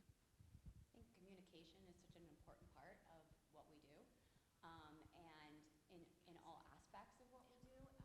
At Gensler, we have a lot of training programs, as I mentioned earlier, but a couple of those that I'll mention is like one for our technical directors have created a great training program because a lot of our technical staff tends to be the ones who maybe have a little bit harder time, bringing their expertise to the forefront for our clients. And we've developed a very, safe atmosphere for them to practice some of those skills. I think also we've allowed this is something anybody can do, is we've allowed Toastmasters to come. Toastmasters holds meetings at our offices, and we encourage all our employees to attend those, and it's this very safe space where they can start to present, or practice for a pitch, or present their work, and get experience doing that, and get some feedback from a friendly group. Okay, thank you. This is kind of a bit different, but for those of us who have been MIA and are completely out of the profession for a number of years, why would you not suggest returning to a traditional office, or would you suggest an alternative architectural path versus continuing to invest in family and community?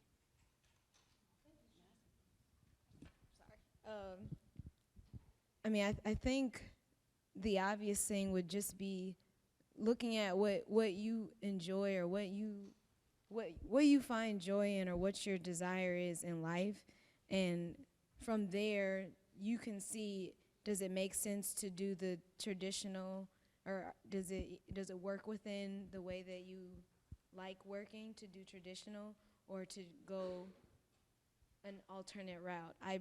My bias is always to go on the community-driven route, because that tends to be the one that avoids so many of the political strings and all the things that you have to follow in the community more. I don't know what I think you have to base it off of where you are and in your life and what fits best. Like I don't think we'd be able to tell you the best way to approach it, not knowing where you think you should be at. Like, I don't, maybe That's a four-part question, although I'm just trying to get to the first part. If we're talking MIA for the period of 6 months, or if we're talking MIA for the period of 5 years, I'm not sure. But I will be honest with you, when I went on maternity leave for the first time, I felt like the whole world had shut down. And I was like, how am I going to get back in there and do this? And just go in there and try. And there was a message yesterday was, you have nothing to lose. So I would say you lose by not trying. And if it comes down to doing your research on the kind of building types that you enjoyed when you were in practice, then start there. And then move forward. See if that's the kind of building that you want to pursue again, and then see how you can filter yourself in, and you'll realize over a short amount of time if it's a fit or not. And then keep going. That's what you got to do. You have nothing to lose. I think, I don't have children, but that I have a lot, we have a lot of mothers in our office, and I think that, it's about having that conversation, and obviously, especially if it's, your first child, you don't know how you might want to come back, or how that affects your life, or how it affects your time, and have that conversation. Have that conversation, about coming back, and give yourself that opportunity to think that it might be different, and whether you're coming back to the same place or moving your career in a different direction after that, they're all options. And like Kim said, it's really up to you where you want to take that. But it's okay to come back and take it a little bit slower as you run back in. It needs to keep you happy. It needs to keep you happy. Yeah. Okay, there's kind of two linked questions here. I'll try to put them together. Do you think women that are included in a diverse architectural workforce are paid equally? And says, please discuss the barriers, but this one also says, how do you negotiate a higher salary? Have you been in situations where you worked very hard and you've seen your yearly raise an average of 3%? Any advice on how to negotiate as a woman in this profession is greatly appreciated. So all of you have some experience there. Well, I think the number one thing I would say is ask. I think a lot of women don't ask. They just don't ask. So ask. And I think it's very.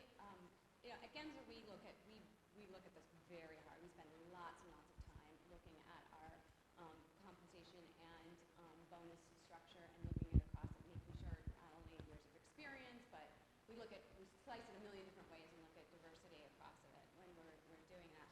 But I do think that in terms of giving recommendations, I think women do in general need to speak up about that, and you need to be in regards to your value and to what you're bringing to the organization that you work for. And if you can state that value and state what that means to your superiors or to whoever is responsible for that compensation, it's upon them to make sure that they're adequately compensating you for your value. I would add to all of that, because I think asking is probably the number one most important thing. But two is have confidence in the value that you are bringing, and never feel like you are lucky to have gotten a job, or that these raises incrementally can't be negotiated, because it all can be. I've been in the trap before. I remember the first job I ever got. It was very low paying. I've now retroactively found out. And I was just so thankful to have been given an offer, and I didn't negotiate it. And that was the biggest mistake I could have made, because it set me up on a path from that starting point, right? Where I could have maybe been stepped up 10,000 or 5,000 even would have helped at that point in my career. And then they gave me small incremental raises throughout the year, and I never challenged it. I was just so grateful to have gotten it. It's a business. Never forget it's a business, and you need to ask every step of the way, even if you are grateful. You can express that gratefulness, but still ask. She brought up a very good point. When I was interviewing right after graduate school, I had more than a handful of offers on the table. And then I started to think, okay, could I negotiate this? And they thought I was pretty ballsy to negotiate my salary, because another firm had offered me more money, and I said, "We'll meet that, and then I'll go work for you." And I guess over the years, I needed to be reminded that I brought something to the table, that my talent is very valuable to the firm, and what I do is a specialized skill set, and I'm able to work well with people, teach them, guide them, direct them, and it's summits like this that I was reminded at the last Women's Leadership Summit that we do have the power to negotiate and tell them what our talents are and not to be afraid of doing so.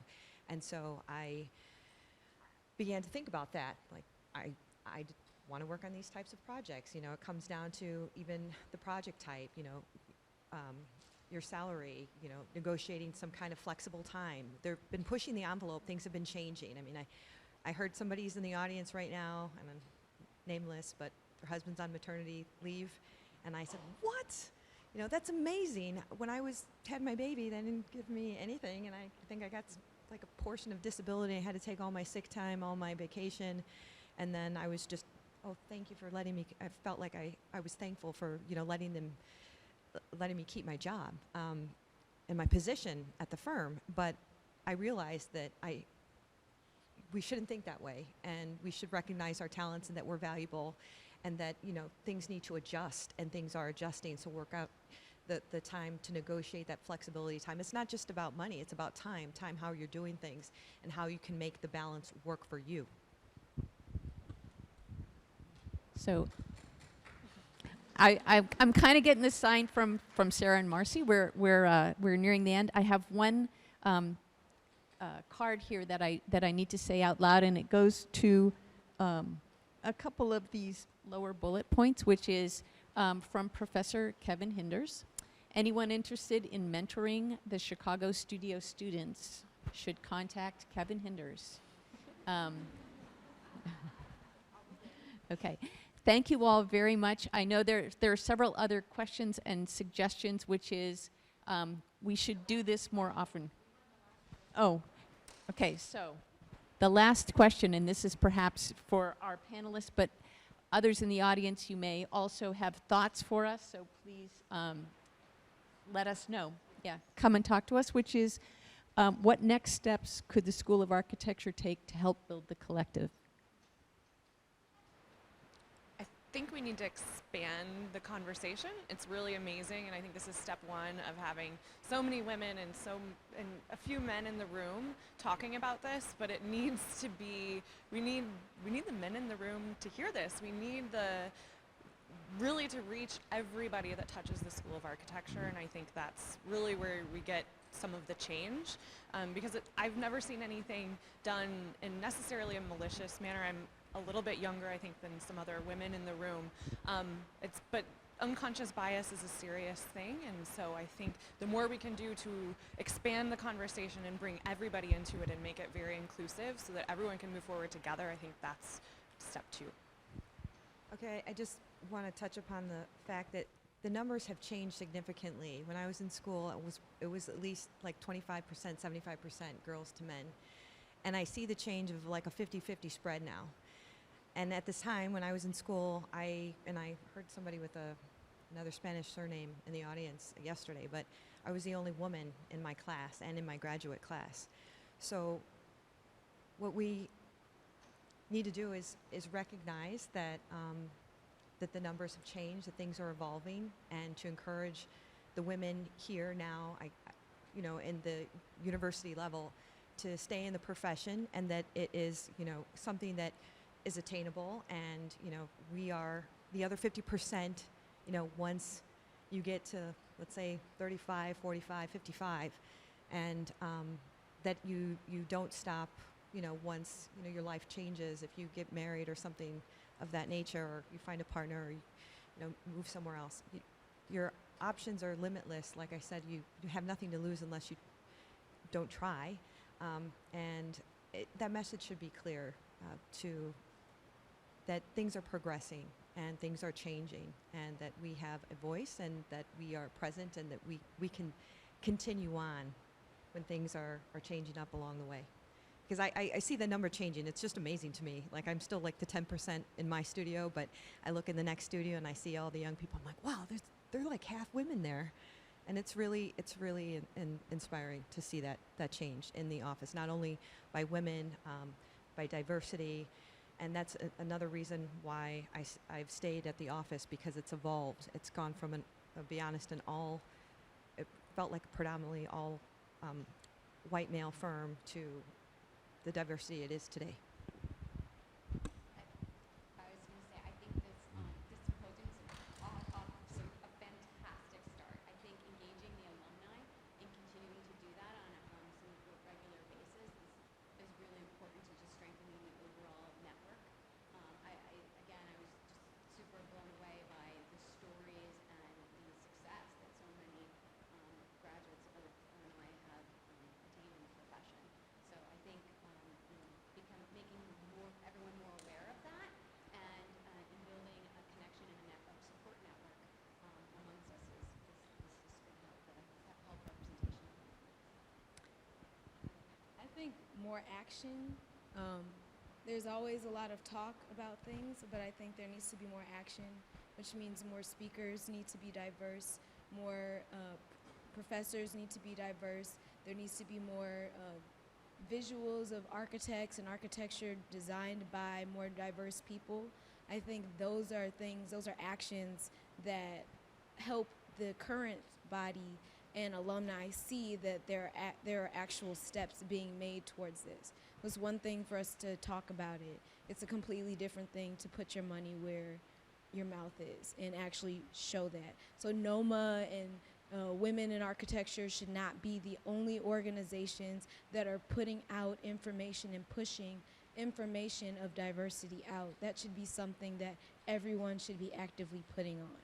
And I think until that mindset shifts of being like, oh yeah, let's do something for those people, but it being something that just is inherently in everybody's brain, that you're seeing this diversity in all these different ways. I think until that, it's going to be a slow start. But I think actions, by doing those things, speakers, professors, when you have the exhibits that we have out here now, doing more of those, and not just during February or symposium times and stuff like that. Like, that should be something that should be seen all the time, and it should be normalized.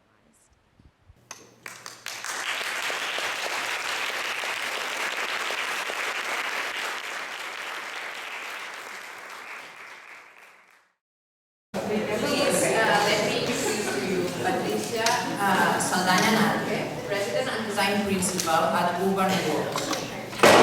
It's my great pleasure to introduce her to you, the closing keynote speaker of the symposium. We got to know more about Patricia Saldaña's story and architecture recently when she came last year to lecture at school, requested by our NOMA students.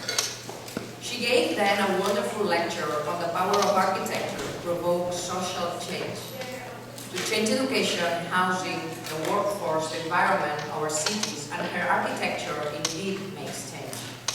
Hope you can see a hint of it today. She shared then her story with women in architecture and NOMA students, and we were all thrilled by her personality, by her positive energy, and by the depth of her work. After that, she invited Marcy and us and some other students to join the roundtable on equity she had organized at AIA in Chicago. This was super inspiring to us and gave us the last push to put together this event and make us think of her as the ideal keynote speakers to close Building Collective and the symposium.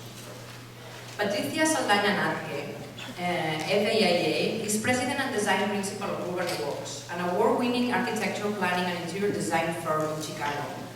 Patricia is responsible for the visionary design direction of the firm. She has a passion for cities, neighborhoods, and especially the most vulnerable sections of cities and their population.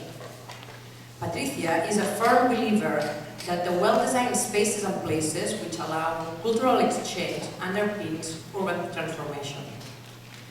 She has served as an adjunct professor at the University of Illinois at Chicago Graduate School of Architecture, facilitator at Archiwards, part-time professor at the Illinois Illinois Institute of Technology School of Architecture for the Advanced Design Studios, and lecturer for the School of the Art Institute of Chicago Master in Architecture program. She's currently a part-time professor at the Illinois Institute of Technology School of Architecture. Prior to founding Urban Works, Patricia worked in design positions for several award-winning architectural firms. Among her professional accomplishments, Patricia chaired the National ADA Diversity Committee for the American Institute of Architects and was a past president of Chicago Women in Architecture at the Illinois, Sao Paulo, Brazil Partners of the Americas chapter. She's a member of CWA, Arquitectos, ACIA, American Institute of Architects, and the Concordia Place Advisory Council. Patricia is the current 2018-2019 chair of the AIA Chicago Chapter Equity Roundtable. Her extraordinary record of public service imbues her firm with a strong civic ethic. Patricia's firm, Urban's Work, has won over 40 planning and architecture design awards. Patricia was named one of the 5 2014 Emerging Designers in Crain's Chicago, listed in 50 Designers Shaping Chicago by New City, and named 2015 Outstanding Woman by Chicago's larger Spanish news media La Raza. She has lectured extensively throughout the United States and presented what he presented on architecture, the new social agenda at the University of Chicago. Patricia was elevated to the American Institute of Architects College of Fellows in 2018 in Category 1, Design, the AIA highest membership honor, and her design work is currently on exhibit at the National Building Museum in Washington, D.C. With no further ado, please help me in welcoming Patricia Saldaña.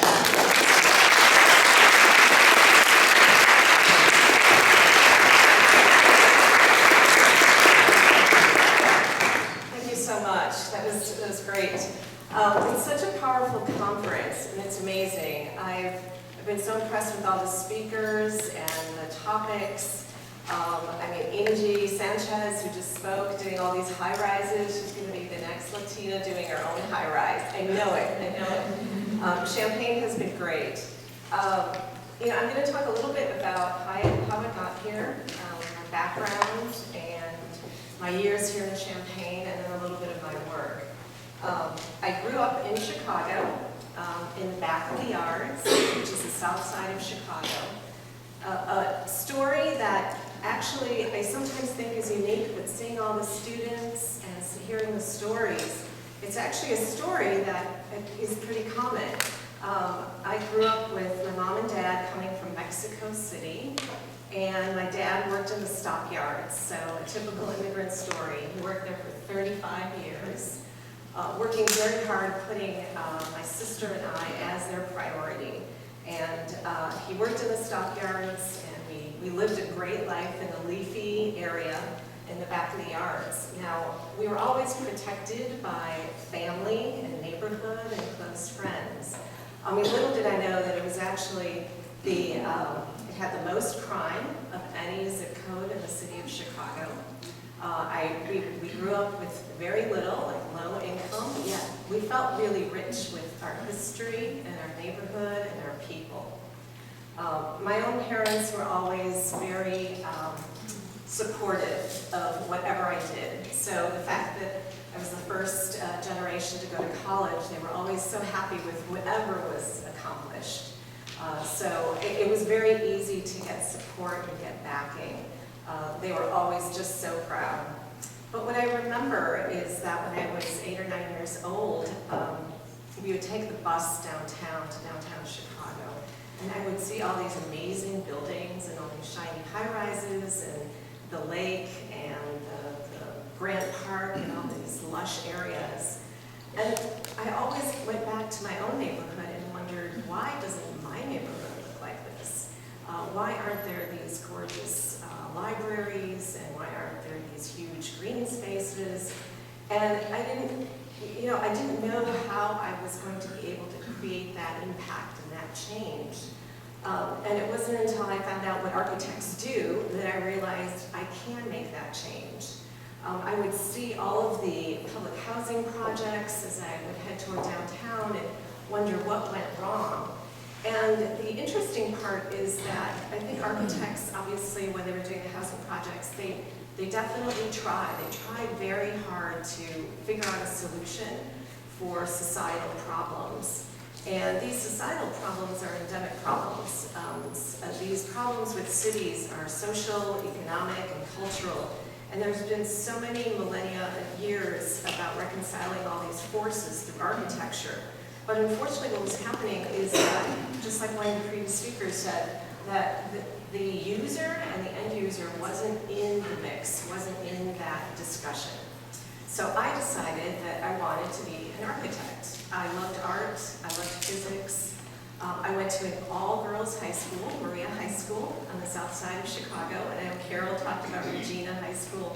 I think that also was very formative, because when I was in physics class, it was all girls, and there was no competition. We were all supporting each other and helping each other. It really was a strong path to making sure that I knew that everyone can do it. We can all do it, and we can all do it together and support each other. So I came to Champaign. Here's my graduating class, 1986.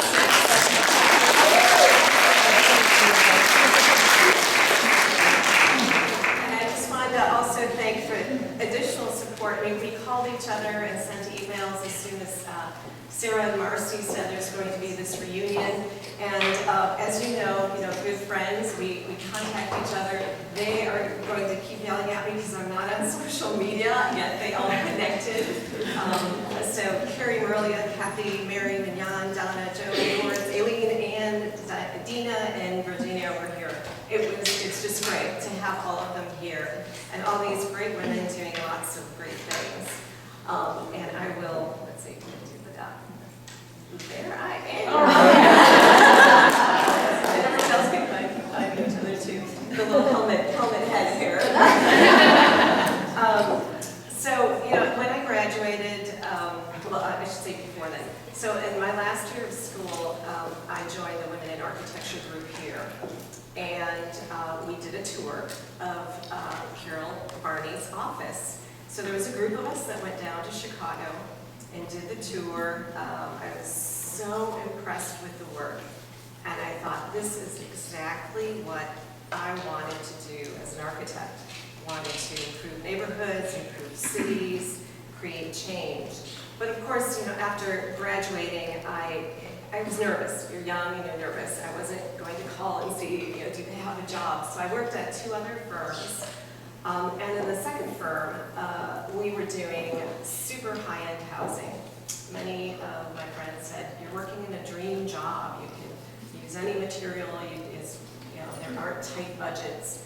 But unfortunately, it wasn't my dream job. When it was a couple, 2 attorneys, and when they selected for their personal home a kitchen and material was this exotic material, when they selected it, and it cost over $150,000 just the kitchen area, and that was more than my parents had paid for their first house they had just bought 2 years prior. I thought, I can't do this. And not that, this isn't against anyone who's doing the high-end work, not that it was wrong, it's just that I felt that there was something else I could do with the profession and why I chose to be an architect. I felt that there has to be a different way to approach all the time and effort and talent, and trying to see how else can I make a bigger impact. So I made the phone call, and I called Ross Barty Architects. It was Ross Barty Jankowski at the time. And the front desk said, asked what I was calling about, and I said, I was there a couple years ago with Women in Architecture from Champaign and did a tour, and I was wondering if there are any job openings. And she said, oh, okay. And I said, I met Carol. And she said, oh, let me turn you over to Carol. So then Carol gets on the phone. And here I am. Oh my God, it's Carol. Hi, I came on a tour a couple years ago. I'm looking for a job, I'm looking for work. And she chatted for a bit, and she said, well, my partner at the time, Jim Jankowski, it's like, well, Jim does the hiring. so let me turn you over. Then I get Jim on the phone. And Jim says, oh, well, come with me next week. Let's give you an interview. So to make a long story short, I interviewed within a couple weeks. They made me a job offer, and there I was. I mean, this is all because I went on this tour and saw the work and made the call, and Carol was kind enough to be there and pick up the phone and then send me on the right path. And those are the kind of things where it's what's been resonating throughout the conference is you just have to do it. I mean, you risk doing things, and it may sometimes be out of fear. People say that courage is being fearless. I actually, for me, I feel like courage is having fear and overcoming it. I mean, that really is what courage is, because we're all afraid of things at whatever time.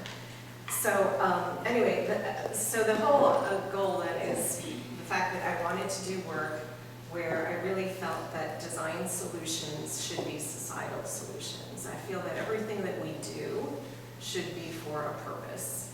I was connected and stayed connected with Champaign because lots of different groups throughout the years, but I went to Versailles and we've been a very close-knit group. It was just earth-shattering to be from the south side of Chicago, not traveling much, and then to be transported to Versailles and spend a year looking at some of the most amazing work in the world.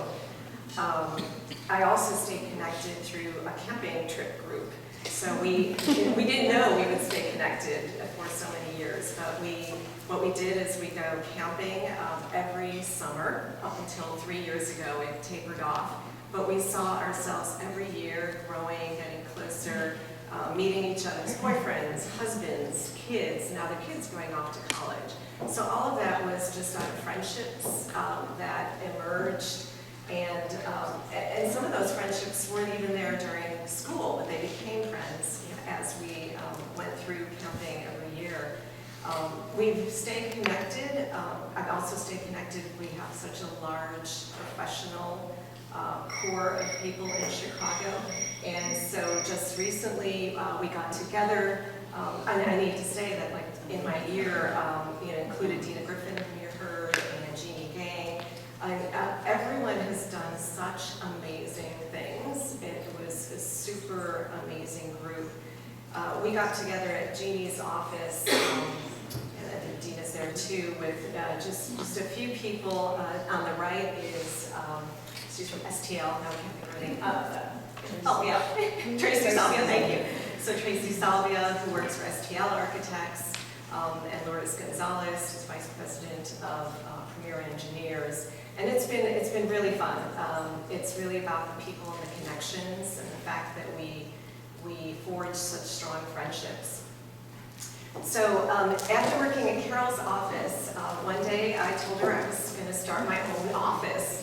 And yesterday Carol reminded me that she said, "Are you crazy? What are you thinking?" And it's amazing because she's been such a mentor. I mean, I was there in her office where I could hear the negotiations for contracts. I could hear about the paths of like good design and how to go through and do your work so that design is always the top priority.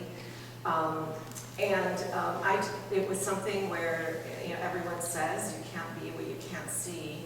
And I just thank her so much because I saw that she had her own firm, she had a family, she had a great life, she was winning design awards, so you can do it. And so I forged ahead, and last November was the 25-year anniversary of my office.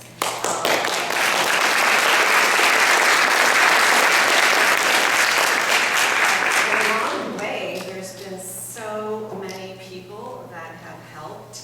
Our first client was the Lawndale Christian Development Corporation, and they're just good people doing good things, and I had at least 7 projects with them.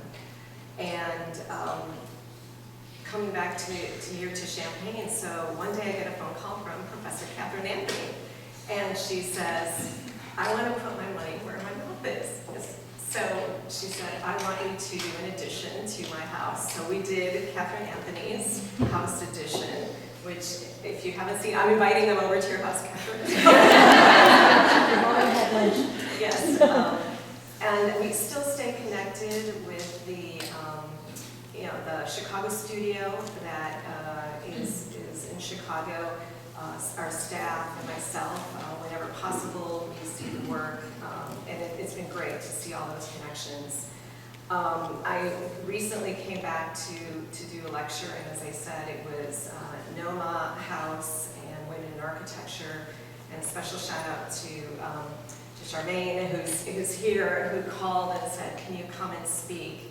And they gave me the first ever Lifetime Achievement Award, and so it's wonderful to meet them and have lunch and meet all these really interesting, powerful young women. And it gives me a lot of optimism that the pipeline is there and the future is there, and there's so much possibilities. So my own office, Urban Works, we are now at 125 South Clark downtown. And last May, we moved into new offices after being in the River North for a very long time, so it's just a few snapshots of the firm. But throughout all of the work that we've done, as I mentioned, it's always back about what is the reason we're doing what we're doing, how can we embrace things that are supposedly problems and use them as opportunities to design through community building efforts and creating spaces that really facilitate cultural exchange. And we always engage all the stakeholders. What we feel is we need to listen, start by listening, have a purpose, then refine designs and create ideas, and then transform those ideas. We started with a lot of work in Pilsen, which is a neighborhood in Chicago directly south of the Loop. And it was near and dear to my heart because it was very similar to Back of the Arts, which is where I grew up. And during those years, we worked for many years in Pilsen, really looking at many projects and looking at the culture and the artwork. And what I wanted to do was make sure that we made a huge impact. And I know that the first keynote started with the word impact, so I thought, oh my gosh, this is really great, because that's what my lecture's about too. So the impact that I really felt was needed was when I was asked to be on a building and grounds committee for the Resurrection Project, which is a really great not-for-profit organization in Pilsen.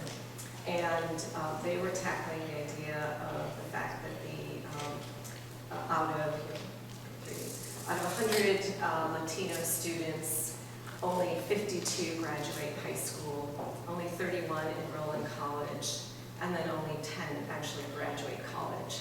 So I didn't like those statistics, and they didn't like those statistics. And I knew I was sitting there as an architect trying to figure out how do we change this.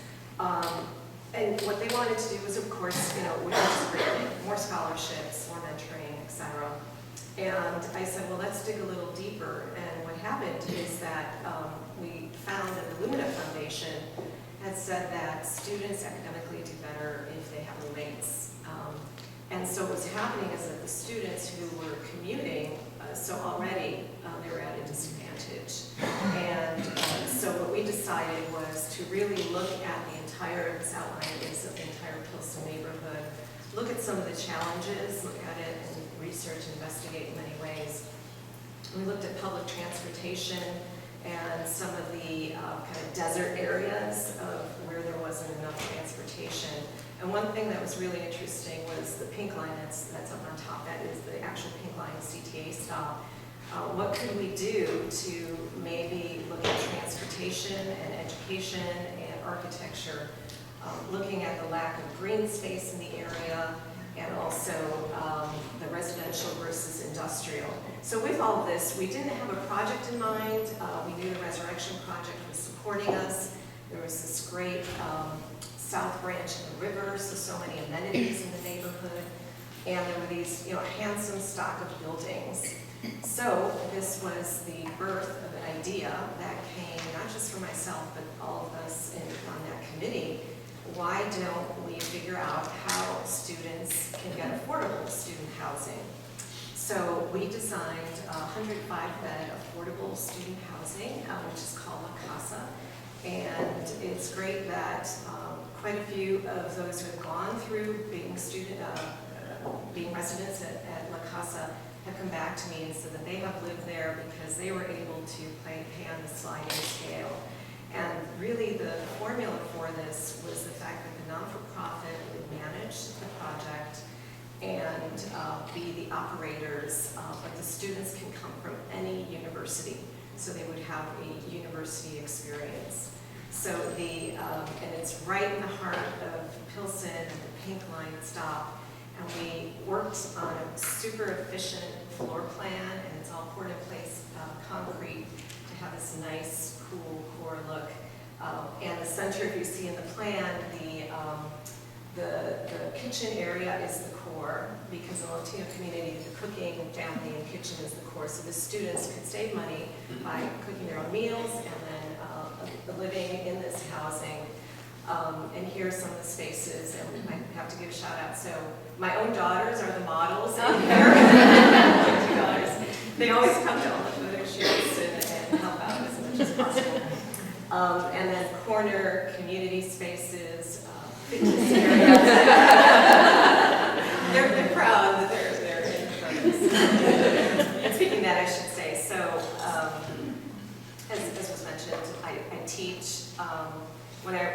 When I was teaching at USC, the Graduate School of Architecture, after owning my own office, it was hard. It was hard to juggle 3 days a week teaching and also trying to build up a firm.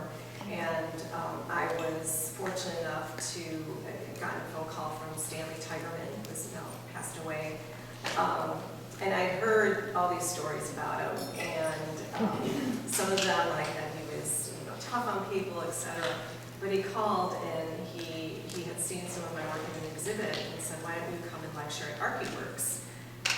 He knew I had two young daughters, and so he said, ArchiWorks is after hours, so from 5 p.m. to 8 p.m., and you can bring your girls. And that was amazing that someone would say, I know that you're struggling with teaching 3 days a week, and we are fortunate that our youngest, Isabella, the other day she saw some video, and it included Stanley, and she said to me, I recall that I used to go and play checkers with Stanley. So she used to play with Stanley Tigerman at ArchiWorks while I would teach my class. He would keep them occupied. I mean, it was really amazing. And if you know Stanley, you know how amazing that is, where he would just play with the kids. And it was great. So you make adjustments. But anyway, so this project has been a really special one because it's become an icon in the Pilsen neighborhood. Not many mid-rises have been built there recently. And the fact that the students come from all over Chicago, and there's a waiting list. It is located right at the Pink Line L stop. And I'm proud of the building, proud of the Duke House Awards it won, etc. But I'm the most proud that after 4 years of it being open, there was over 90% retention rate, and of those that stayed, 100% graduated. So not only was it about the building, the people, it's about the outcome and how did we address societal problems, and that's super important. Other projects, similar projects, this is the Galewood School on the west side of Chicago. These are projects that we've done community meetings. You can see the images in the top. We're always talking to teachers, to the principals, to the community to see what they would want. They really drove the idea of the library being something more than just a library. So it's a media center, and it's also what we call a sky space. The project was design build, and many architects don't like design build because of the fact that it's always a battle of then it's the contractors in the lead. We actually have been successful with it because picking the right general contractor, we made sure that the architecture never gets compromised. It's about working together, and we've talked about collaboration, and that kind of collaboration is really important. This was a brownfield site, and the project, it was a design competition, and we won it. And from day one to the opening of the school was 9 months. sets, including design and construction, which is like unheard of. And it was just going at a super, super fast pace. We, in addition to that, here are the floor plans, we made these adjustments because of the fact that we met with teachers. You'll see between the classrooms, there's a small square. Those are the teachers' offices. The teachers actually told us that they hate being on a separate admin wing, that they want the students to know that they're grading tests, that they're accessible. So those offices, the teachers' offices, are actually adjacent to their own classroom, and it's all glass. And the students love it, and the teachers love it. Construction, I mean, this is super important. I mentioned before, not my forte. I hate that negotiating with general contractors, but the construction is so important, and everyone has different facets of what they do well. Just recently, Carrie joined our office, also from my year, and she's amazing. I hear her on the phone with the GCs, and they take her so seriously. This is great. She works so hard, and doing that kind of work with a background in construction, and then bringing that back into architecture is so important, of coming full circle. So the project is one that we're really proud of. We handle the interiors also. And back to the fact that we're giving back. This was a school built because there was overcrowding in that area, and the waiting list was so long. It's always about community, about the environment, and about the social aspect, about creating place, making sure that there's public awareness about all the societal issues and what architects can do to address them, and also about the ecology, about protecting what we do have. In protecting what we have is another project, and it was, for those of you that are old enough, A&P Grocery Store. I don't know if anyone remember, but this was their bakery facility, 180,000 square feet, and we did a gut rehab and turned it into a charter school. And the project, here's some sketches and some ideas, but the project, it was a project that really rippled throughout the neighborhood, where now there are restaurants and stores all around it. So the power of what we can do to change an entire neighborhood is really amazing. So in this project, it's a LEED Gold. You can see up on toward the left the solar thermal panels that are up there. Again, we did the same. We did the teacher offices between the classrooms. This is an existing building, so we did what we could to open up the windows to get more natural daylight. We opened up 3 stories of this warehouse, which we were extremely fortunate. It was 12 inches of concrete, so we could put the gymnasium on the top floor. We did connector walkways, and this also with clients who are great. We talk about clients and what they do, and this client actually has a heavy interest in architecture, and it helped tremendously. We put in skylights and natural daylighting into the space, these glass catwalks, simple things that create large change within an existing building. And the idea of education has permeated working on educational projects throughout, like Harold Washington College. This is an existing building that's a precast building that we want to reskin, not only the exterior, but redoing the interior and the interior lobby area. It is right at the Lake Street in Chicago at the L. We've went on to do some higher education work because 14 years ago, my husband joined my firm. We are now husband and wife firm. And someone asked, like, did you always think you'd be a husband and wife firm? And no, we did not. He was actually working at the University of Chicago and wanted to change. My business partner at the time, Lisa Willis Brown, who wasn't an architect, but she had a degree in organizational management, wanted to move on. And we thought it was a perfect way to be able to bring in some of that higher education experience. So we are working with INEAD out in New York City, again, collaboration for a 200,000 square foot new student commons, a university commons at Northwestern University, and that's right there by the lagoon. The one controversial aspect, which is on the right, it's going to have a bistro. It's going to be the first time there'll be alcohol served on campus. Yeah, I mean, you think it's a tough project and a huge, I mean, that's tougher than actually doing the whole project. But we're working jointly with Ingedia. It's a great firm. We've become good friends with the owners, and we're working on all the interiors and doing all the local meetings.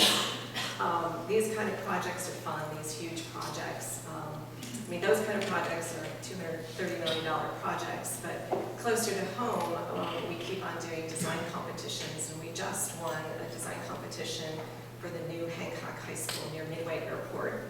And the concept is all about uplift. It's on the Midway flight path. So Threshold Acoustics, other acoustical engineers are heavily involved in making sure that this is the best designed place. We have, it also is design built with Karen Miller, and they're jointly doing it with Mason. So the Masons are helping masonry. They're helping us in doing all these great corbelling and entries and kind of the planes that move.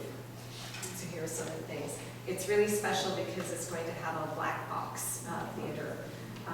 The black box is something unique with the Chicago Public Schools, and this is going through the Public Building Commission. And right now we're working on some interiors. This one isn't quite ready yet, but I decided to show it anyway. It's about doing an interior where it's really active and activating the space. There's so much impact, not only just in education, but in housing. We've done work where this is a Chicago landmark building, and we and McRosty made it a Chicago landmark building. West Pullman School. Everyone has heard about the 50 schools that have been closed in the city of Chicago and how those could be cultural assets in all these neighborhoods. And this is one of them. This is the West Pullman School, and we're turning it into 60 units of affordable housing. And some of you may know, I mean, with the biennial and with all the exhibits, this is right now an exhibit at the Overton School, the Creative Grounds exhibit. That is being held in partnership with the biennial, Chicago Biennial. And our exhibit is about taking spaces and altering them and these visible traces of what's been there in the past. And it's a beautiful building. It will, it's going to turn into affordable housing, and here's one of the examples. It's challenging, super challenging, accessibility, all kinds of things. But we are taking all of the historical closets and chalkboards and reusing them, the closets in the kitchenette areas. The blackboards are going to be put by the kitchens so that the seniors can write recipes and etc. So it's going to be a really fun project that is about 80% complete right now. But those kind of things about people and seniors, veterans, we do veterans housing.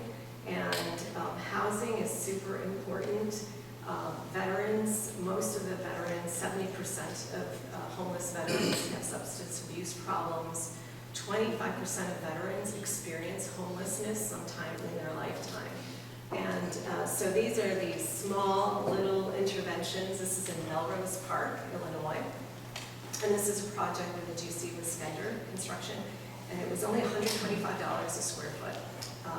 It was a project where the housing is small and tight, and it's really the idea just about carving out space and looking at spaces so that those with the post-traumatic stress syndrome, so that they feel that they are welcomed and that there's natural daylight, but it's not overwhelming, so the daylight comes in from up above.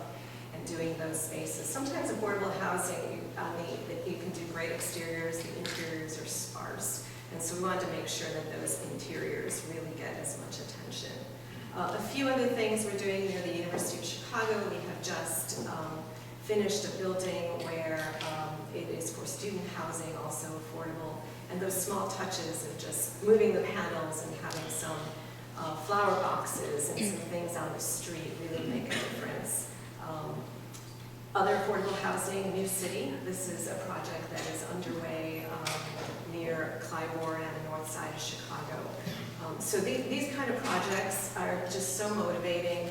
We make sure that we are always doing the right thing.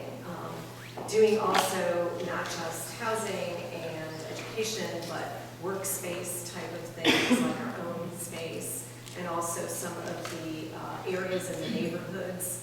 When we were looking at Pilsen, we realized that most of the people from that neighborhood don't even work in that neighborhood. And why is that? And that's because there's such a lack of development that's occurring. There is so much room for growth. You go into these neighborhoods and there's so many vacant parcels, so many abandoned buildings, and you wonder why. Why is this happening? So here are a few studies that we did, and this is in Pilsen down Sangamon, to look at possibly doing a textile center. And because it's so much about heritage and Latino heritage, why can't there be a place where you can showcase people's handiwork, and similar to like in Alexandria, Virginia, where they have artists do their own work and showcase it. So here are a few ideas that we had about what we can do to turn over some of those neighborhoods. The environment, we talked about sustainability in the environment. It's a big issue. It's a real problem about the fact that there is so much pollution and there are so many toxins in the air. This is a problem in many cities. And the fifth plant in Pilsen is an issue. We were managing architects for the Chicago Public Schools, and we demanded, that's the image right there on the right, right down Cermak. We demanded that when we would replace sidewalks, that we would put titanium dioxide on them, which naturally cleans the air. So there's so many things that we could do as architects that are not just about buildings. We were asked by the Chicago Architecture Foundation, which is now Chicago Architecture Center, to look at the south branch of the river. And I look at this and I'm humbled because I know Carol has done the whole rest of the river, but we looked at south of Chinatown and what can happen, because Pilsen is gorgeous and it has so much potential, but there seems to be a lack of looking at those areas beyond the downtown, and we're getting there. I think it's moving south toward the south part of the river. So here are a few just images. All of this is really about ideas, and these ideas are not just Chicago and not just for us as architects wherever we are locally. These are throughout, and there's Detroit has remnants of industry and a lot of tension and rebirth. Pittsburgh, Pennsylvania, underwent manufacturing abandonment, and there's now a resurgence. Oakland, California, there was disinvestment after World War II and a flight of industry, and now it's being revitalized. I mean, Providence, Rhode Island, with all the silversmith areas and turning them over. And it really is about relooking at cities. This one's simply an example of a sustainable master plan that just got approved in Gary, Indiana, that we worked on, connecting all of the vacant open spaces.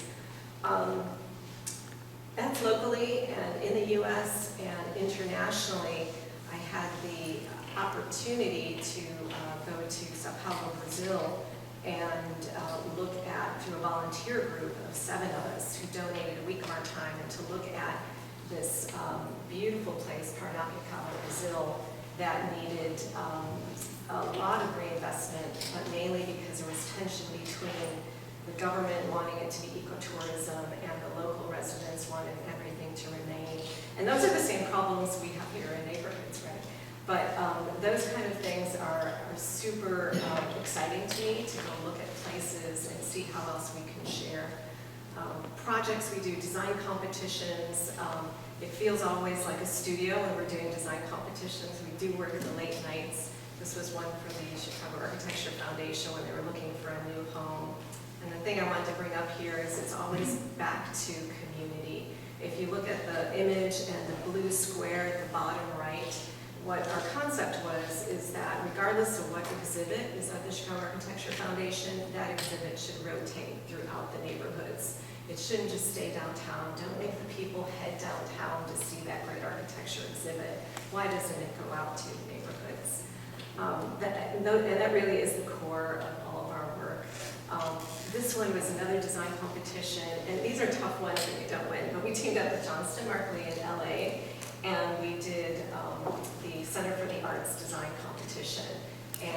our heart and soul into these. We do a couple a year, and we put all of our effort and energy into it. We did not win, but Jackie Koo, another female architect, won with OMA. And this was a project where the school was going to do a new center for the arts. And it was a great experience meeting a lot of great people. So sometimes you just have to go out there and put yourself out there and make an effort. These are just things from the biennial that we have on exhibit. We started to document all the work we've done throughout the city in kind of an axon fly-through. All of this is really about community, and our design approach, and we'll go through all of these other slides, but our design approach has always been about bringing in the community.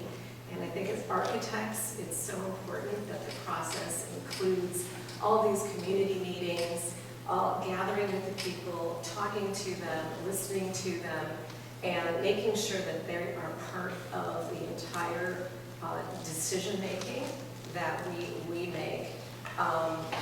We did master plans. In Pilsen, we met with over 200 people when we worked on that master plan. For the CHA, we worked on the Cabrini housing master plan, the 67 acres. And I'm so happy to hear that Angela is now going to be the president of the board for the Chicago Housing Authority. We worked on it after they had tried for over 10 years with many firms trying to do a master plan. And we came in and we were able to meet with the community and ask them questions and let them write about what they wanted to do, what they wanted to see in the process, what kind of housing did they want. We do these kind of things throughout the U.S. We now have been in North Carolina, in my own hometown, late in Evanston, and our recent one is in Grand Rapids, Michigan, which is super fun. I actually was up until about 3 in the morning on Wednesday working on this. It was due on Friday, and I wanted to come here and be able to listen to all the speakers. So we still work late. I mean, it's crazy. But, it's really about making sure that the projects get done well. So this is 9 acres. We're going through a huge community engagement process. It is one of those same things of gentrification coming from one side, and then more of the low income on the other side, and this 9-acre parcel is right in between, and it's a triangle, and it's about where did the two meet and what is going to happen on those 9 acres. And this is super, super exciting. These kind of projects, along with the one that I mentioned before in Brazil, and I'm just going to flip right through these, the kind of ideas that come from the power of people and their voices are great. So what next? I think as architects, I'm so happy to have the opportunity to work on these kind of projects and to do good things and to have great clients. But the next is really about materials for me. I'm part of Grace Farms out of Connecticut. They have a working group, and what we're doing is looking at where do our materials come from. So if we are doing great projects and we're doing them for the right reasons, for the right people, but little did we know that still in the world, there are only over 40 million people that are still in modern day slavery. There are people who, there's still child labor throughout the rest of the world. A lot of the, for example, the gravel that we get in Africa, there's child labor still doing all the gravel, and that's being used and sent here. There's so many issues that are still really open. The working group that I'm on, we are bringing it to Yale and to IIT, where we're going to begin to make sure that students are aware that we can't stop by just doing great buildings. It's about what materials are we using in these buildings. And these materials obviously get transported and sent to the U.S., and there are many firms working on this. We have so much work to do, and all of this is about solutions. My office, and I apologize, a year old, so a few people are missing, but our office works so hard in making sure that we're involved in so many organizations. They are leaders in their own organizations, leaders in Chicago Women in Architecture, and Arquitectos, and INOMA, in so many things in the AIA. And so I think our call right now is about how do we continue to impact the profession.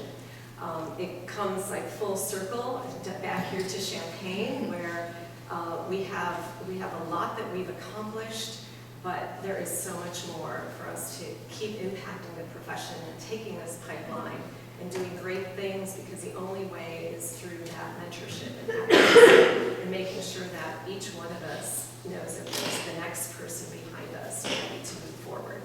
Thank you so much.